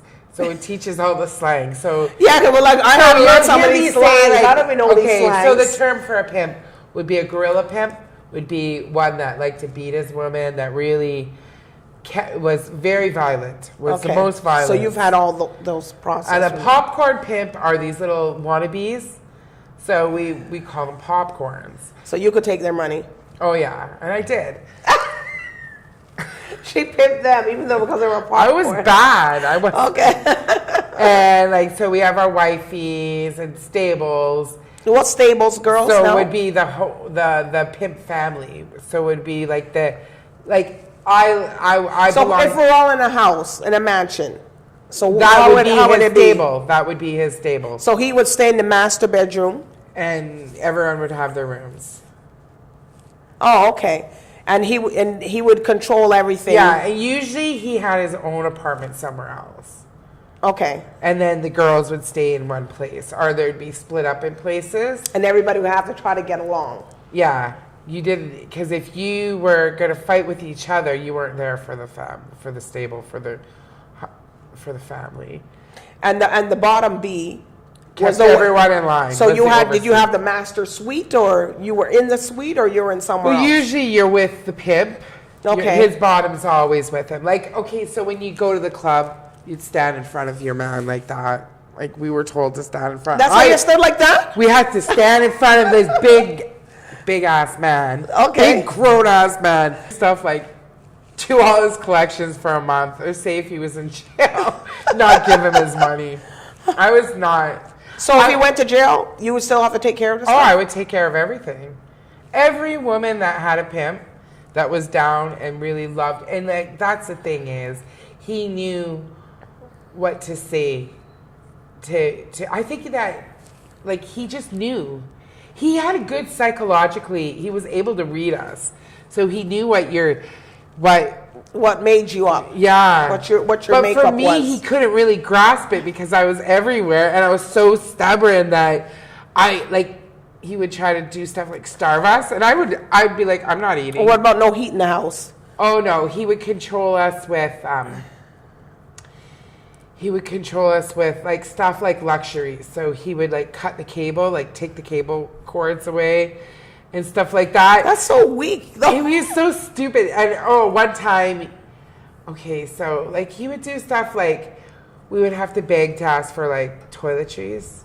Okay. Food. Toilet paper. Like toilet paper, tampons, like stuff like that.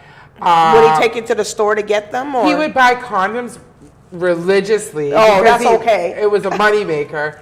But I remember him saying, well, if your nylons have runs, wear 2 pairs. And I thought, you're so cheap. I'm not. He's like, wow. And that, like, yeah. And they always expect things from you. So that's their like he would want gifts. Like if it was his birthday, he would have this elaborate birthday party. We'd all pay into and buy him like an Omega or Rolex watch.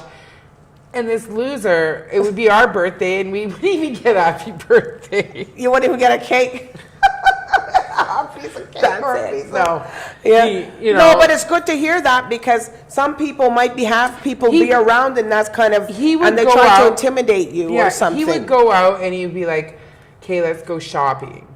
And he'd, like, and it was, like, bizarre, like, it wasn't like shopping the way like I take my kids out. I'm like, what do you guys want? Get whatever. It would be, he would go out to the stores, find the stuff, put it aside. I would go in with 3 of the girls. And you go like Valley Village or something. No, they would never bring that. No, never. But he would have us. He would go to like Sirens, like really skanky clubwear. So, and the shoes he always spent a lot of money on, but like we would get rewards. So mink coats and stuff like that. Like, but do you take it back if you're on a bad day? No, he never took it back because I would send him up north. You see, Bridget was smart. Send your good possessions up north. I sent them up north to my grandma. I was like, he's going to get shot if he goes in her house. No, But some people that didn't do it, they get their coat taken back or something. Yeah. You know, Well, like no, he Orange doesn't Juice like Jones. I that. saw you walking in the rain. I took back everything. But he would do stuff like, I remember one time he was mad at me, and I don't know what I did. I got drunk. I took off and went out clubbing, and I got a beating. I took a beating like you wouldn't believe. He unraveled a coat hanger and heated it, and I got whipped with it. Like, they're on the bottom of my feet.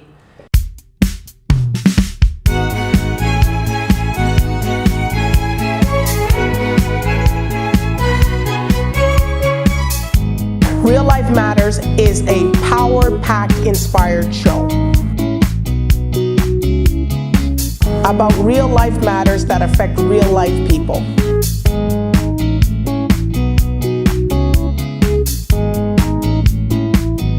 If you'd like to be a part of Real Life Matters TV, you can either call the number that's on the screen or send us an email.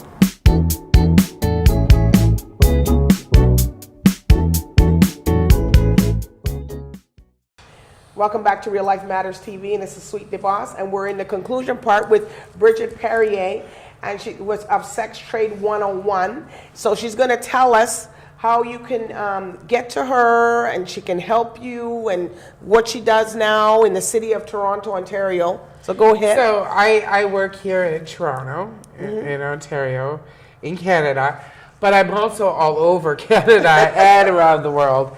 So I can be reached a lot.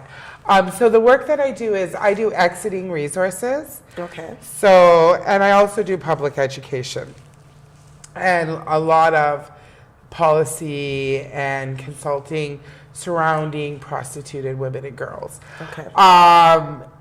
If you're an Indigenous and I'm being brought to your house by the police with a police officer, it's not a good thing. Okay. And that usually is to notify.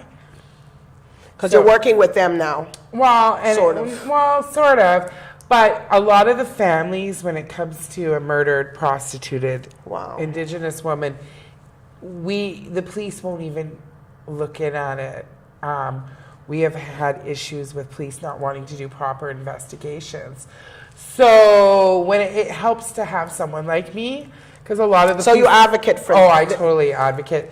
So like I also, you know, with Sex Trade 101, I'm able to form relationships with these girls, with our sisters, and I call them my little sisters, even though some of them are older than me. Doesn't matter. They're my little sisters, you know, and they are survivors. I don't look at them as a victim, because when I was in prostitution, a victim is weak. You don't want to be a vic. So I seen myself as a survivor champion. So I want my sisters to feel that way. So we just have these crazy meetings once in a while with all our girls. So you go up north, do you have them at a specific place or your office? We have them in Toronto. We have them here in Toronto. But we also, like, I'm going up north to facilitate a survivor think tank. Okay. And I do what's a think tank? So it's a bunch of we have current women that are involved in current prostitution and former. And what these women are, the survivors, the former girls are going to talk about are what's the adequate services needing to sustain someone in exiting prostitution. Okay. So Sex Trade 101, what we do is we can give public education surrounding prostitution and trafficking, sex trafficking. Right. But we also work with the girls, work with the women. And long-term plans is what I want to see myself, what Sex Trade 101 grow to, is I want to see us have a big building. I want to have a transition house, a safe house, and long-term housing. Okay. And we need this. We need job training, job development. So what we do is we counsel our girls, our sisters, and I tell them, like when they write their resumes, I'm like, you have a bunch of transferable skills. You can market, you can have advertising. So I say it's conflict management, conflict. So do you have to protect these girls? Like some of them are trying to come out. So what if their pimps come up to you guys? Ow! You're trying to get the usually girl? when a pimp sees me, he'll turn right around and walk the other way. Okay. Because I'm a badass. I'm not gonna. Feel nothing.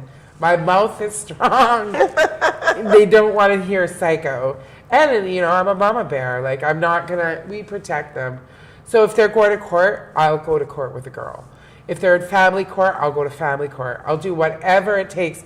If they have to go to rehab and what's preventing them is they need a cat sitter, I hate cats. Right. But I'll babysit the damn cat. Okay. I'll babysit the dog. I'll babysit the kids. I'll do whatever it takes to help a woman Come out through that transition, right? And experience what true freedom is.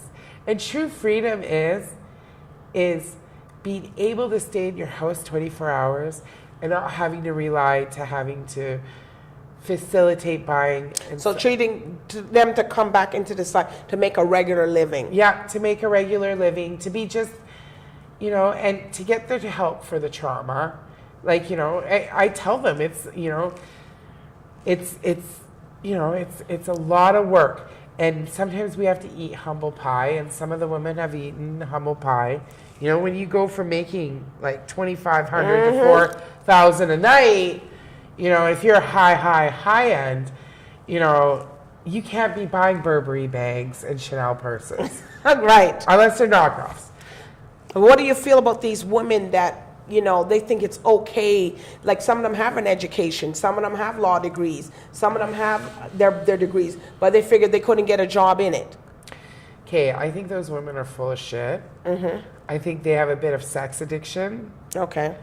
And they don't speak for the 98%. They're not that I speaking know. for what you're dealing with. Yeah, and they've never spoken for me, nor, you know, they have privilege over vulnerable women. They're not doing it. They're just doing it. They're doing it to get the money, and because some of them are working, they say they don't have that kind of money to sustain. They got or like 10 kids, 3 kids from all the, you know, maybe 9 kids from different people, different men. And those are the women that are vulnerable. And those are the women. It's the educated ones, the ones that say, I'm doing my double doctorate, so I need to like prostitute myself. Those are the ones that I didn't do. I went to work in a factory and I did my, you know. Yeah, you know, like they're the ones that are really blasé about it. The woman with 10 kids, that's society. What about the 10 fathers of those kids? Where are they? You know, why aren't they feeding her? And why are we living in systemic poverty? You know, we need to look at poverty. We need to look at that minimum wage because, you know, nobody should do factory work for minimum wage. That's right. You know, and nobody should do manual, physical, hard labor for minimum wage. Right. You know, and I think, you know, what we need to look at are countries that have eradicated prostitution, such as Sweden. Okay. And by holding the demand accountable, so the Nordic model. Right. So what they do is they targeted the demand in Sweden.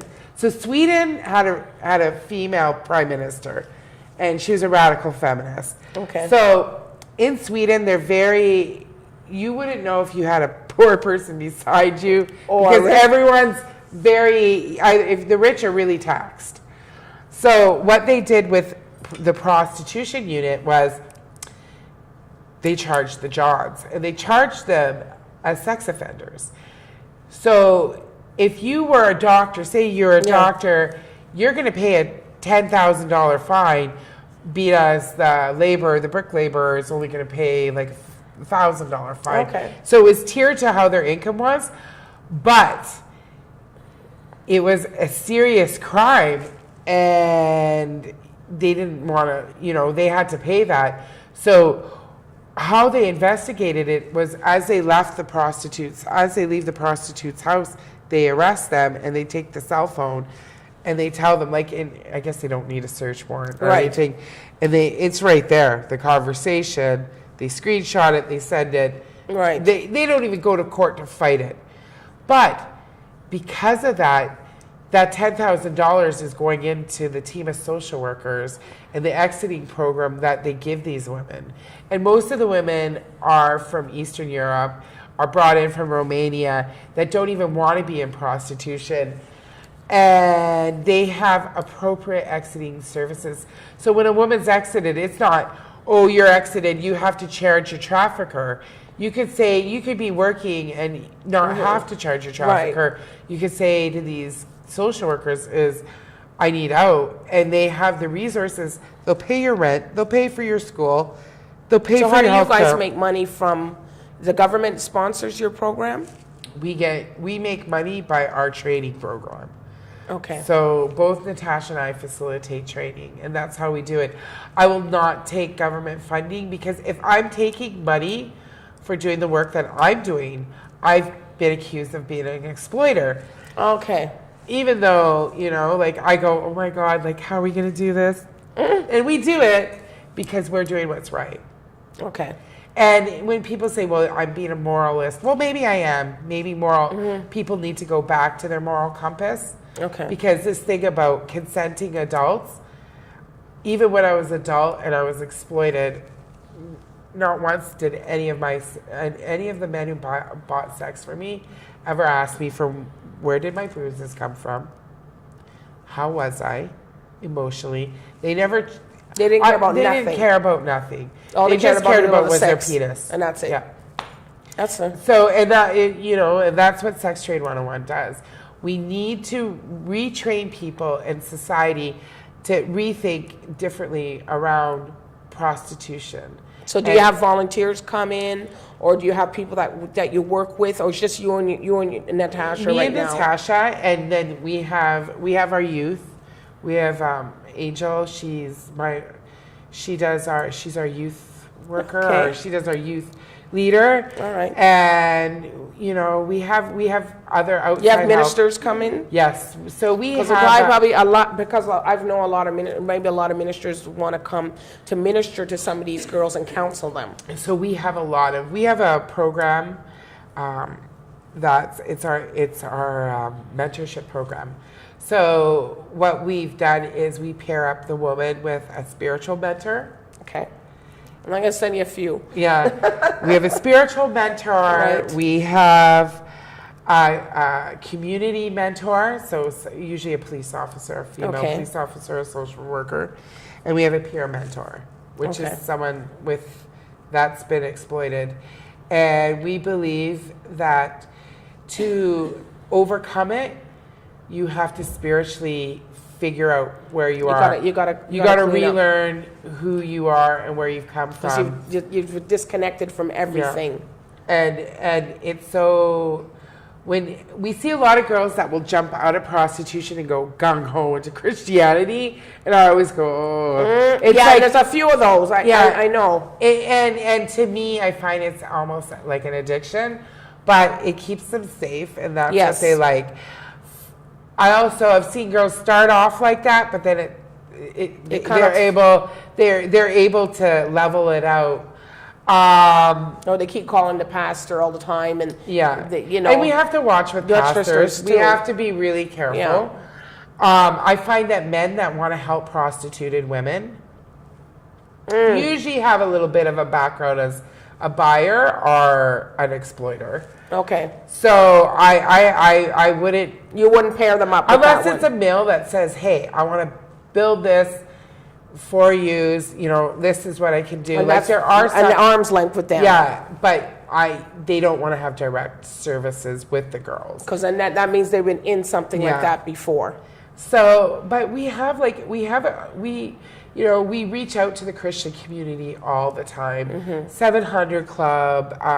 I've been, it's kind of weird to see me there. No, but it's not. You're a Christian, and it's good that you believe in, because, you had to come to some reality that there was something in you that had to come to help you, just to sustain you a bit, And I'm one of God's children, right? Yes. And God has purpose for me. And his purpose was, and I don't think he meant for me to suffer. No. And I think those times that I really was suffering, he was holding me.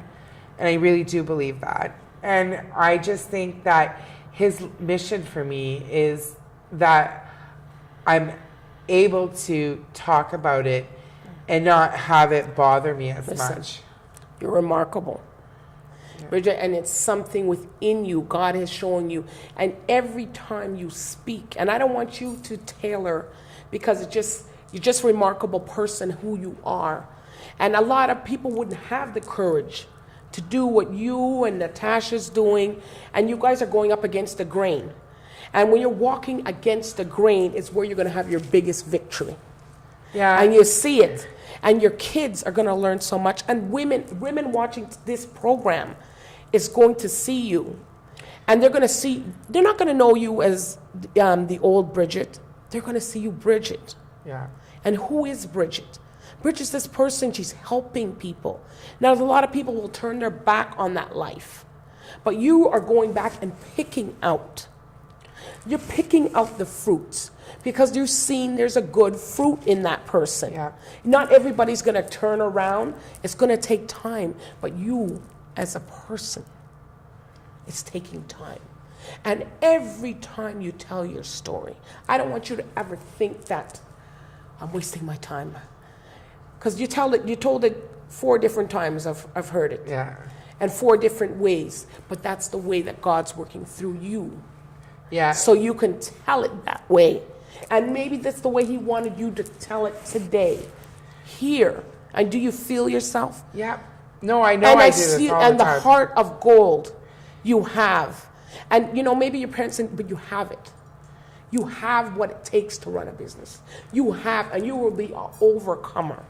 And you know what I always say? This is my thing is, I wouldn't be here if I wasn't meant to be here. And, it took me, I won a big award in 2006, the YWCA Women of Distinction Award. And I was like, yeah, I was involved in prostitution, and that's all that I talked about. And I was talking to someone that knew me, like, from when I won my award, and she's like, I really didn't know all that stuff happened to you. And I said, I was just trying to revel with, I won this weird award, this huge prestigious award everyone was freaking out about. And I said, and I felt tokenized, and I still couldn't even say what had happened to me. And I said, the more I stayed out of it, and what had happened was I got thrown into being an activist. And I remember going to this thing, and this woman was talking about prostitution, and she said it. And I said, and it was a panel, and I looked at her and I said, you have 5 children. And she said, I have 5 daughters. And if they wanted to sell their, I would teach them how to sell their, and they would make money. And I thought, What kind of my, and I knew that's what the pro lobby is. Yes. And when I seen that, I went, I have daughters. And if it was I would be heartbroken.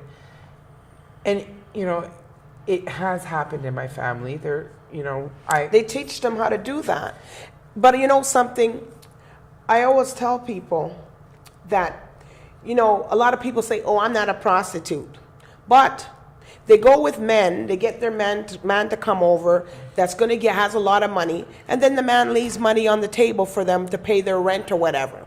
So what's the difference between you That's being on prostitution. It's right? If they ask for bill money, that money, and it's after the night that they spent together and they put the money there. So what's the difference between, and they say they're not a prostitute, but you're prostituting and you get your light bill paid. Does that mean the same? And there's that to place me? and that man has a place of power over them.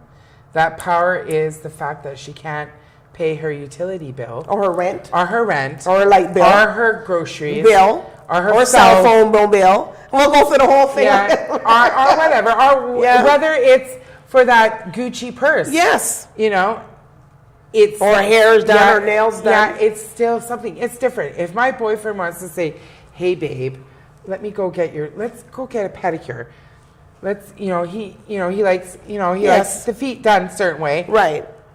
He pays for it, but I'm not after having to have sex with him that night. Right. He's doing it because he likes seeing them done, and he knows I'm going to be relaxed, and he knows that that's something. So that's a difference. It's a difference. I can sit there and say no. I don't have to depend on him to pay for my nails to get done or my feet to get done. I could do it myself. Because I would feel very, you know, like I would feel cheap if I had to do my somebody nails. Pay my mortgage for a year. No, pay my mortgage. Here's the money after you had sex, and you put it on the counter. You know, like I would but be some furious. Women, but some women think, okay, well, I'm not on the street, but you're doing the same thing. Are they having ad up in back pages or in the Now? And they're very Or they're on undercover. Christian Mingle. Yeah. So one guy told me that he was on Christian Mingle trying to find somebody, and he had to ask, are these people real Christian? So, you know, those are other topics that, you know. I could say a lot about Christian Yes, Mingle. I know. Plenty of fish, all them. Like, I like go.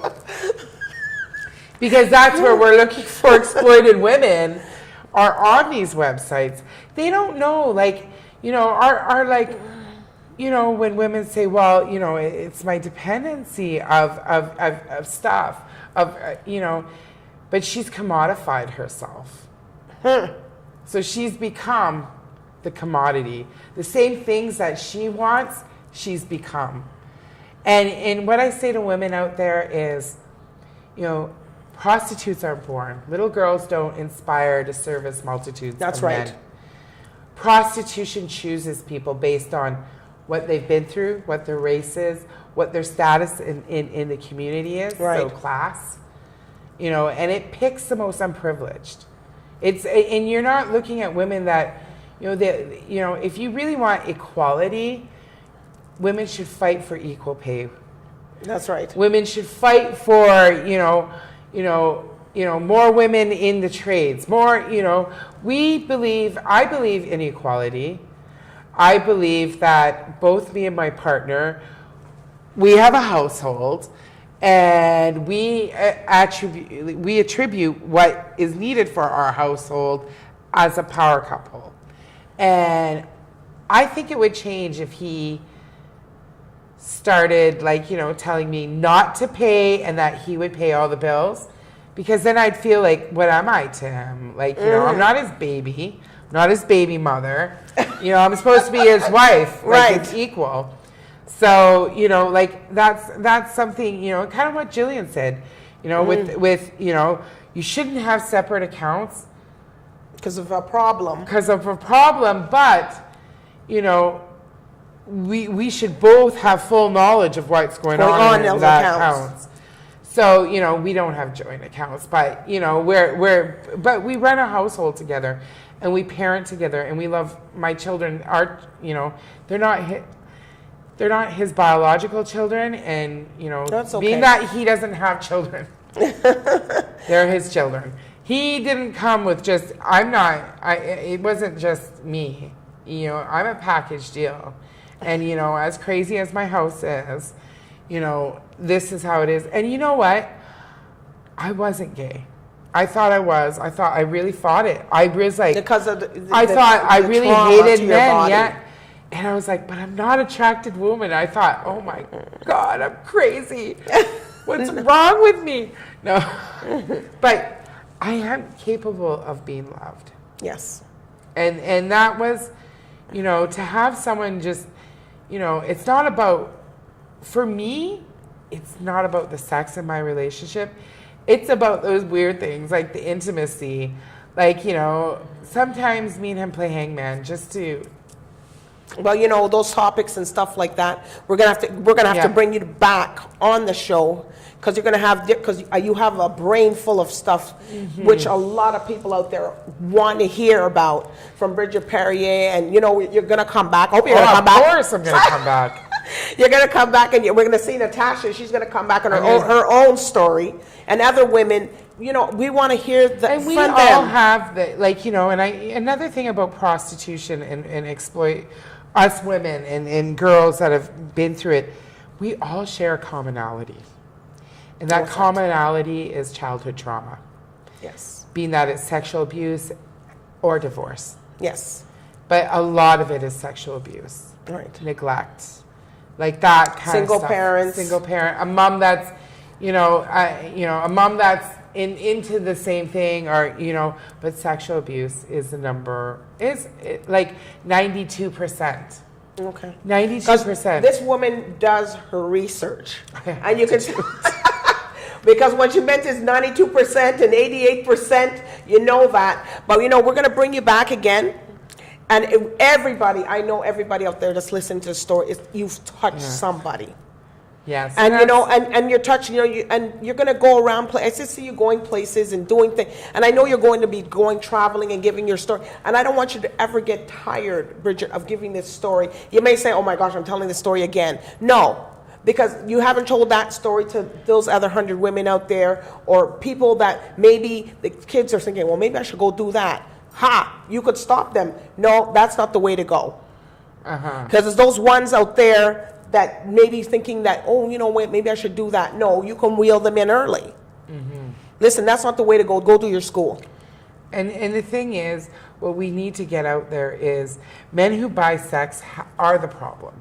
It's them. It's the men. It's not it's the women. Porn and and we know those takes on that. Those we are know things. that the porn industry has tainted our men. It's hurting our boys. It's still out there, and that's a big factor. And the game's changed since I've been in it. It's become more violent. It's violent. The sex acts are more disgusting or more degrading. So, you know, for us to say, you know, we got to look at it as work. First of all, I don't call it sex work. Because to me, I wouldn't call my abuse work. You know, I might have said I had to go out and work, but it was not a job. It was slavery, torture. It was oppression. slavery, yeah. And you know, we're going to bring you back. I have a panel, a radio panel too also. So you're going to come back. And you're going to, you know, some of the people are going to object, but you know what? That's what we're here. We want to hear the objections because not everybody's saying yes, yes. No, this is not a news show. This is, we want to hear what you're saying. So you're going to come back, you know, but I thank you so much for coming here today and taking the time to share your story because I know it's going to change people. Thank you. It's going to change somebody. Yeah. And even the older people too. Yes. Those old bees and the old hoes and stuff. It's gonna affect them. I always worry about is our veterans in it because some are still doing it today. These older ones, and some of them are just so lost in their trauma that they're so ashamed that they live in complete aloneness. So they can come out. When they come out, they can come and help you. Oh counsel. yeah, but they don't want to hide that because now they're like. I never did like that. No one wants to know as Mrs. Smith as being. No, Mrs. Smith had a double life. Or Mrs. Church now, First Lady. Oh, yes, what you did? But anyways, that's all for now. We have the time has run out, unfortunately, because we have to bring her back because you know so interesting. So we'll see you next time on Real Life Matters TV with Sweet DBoss. Bye for now.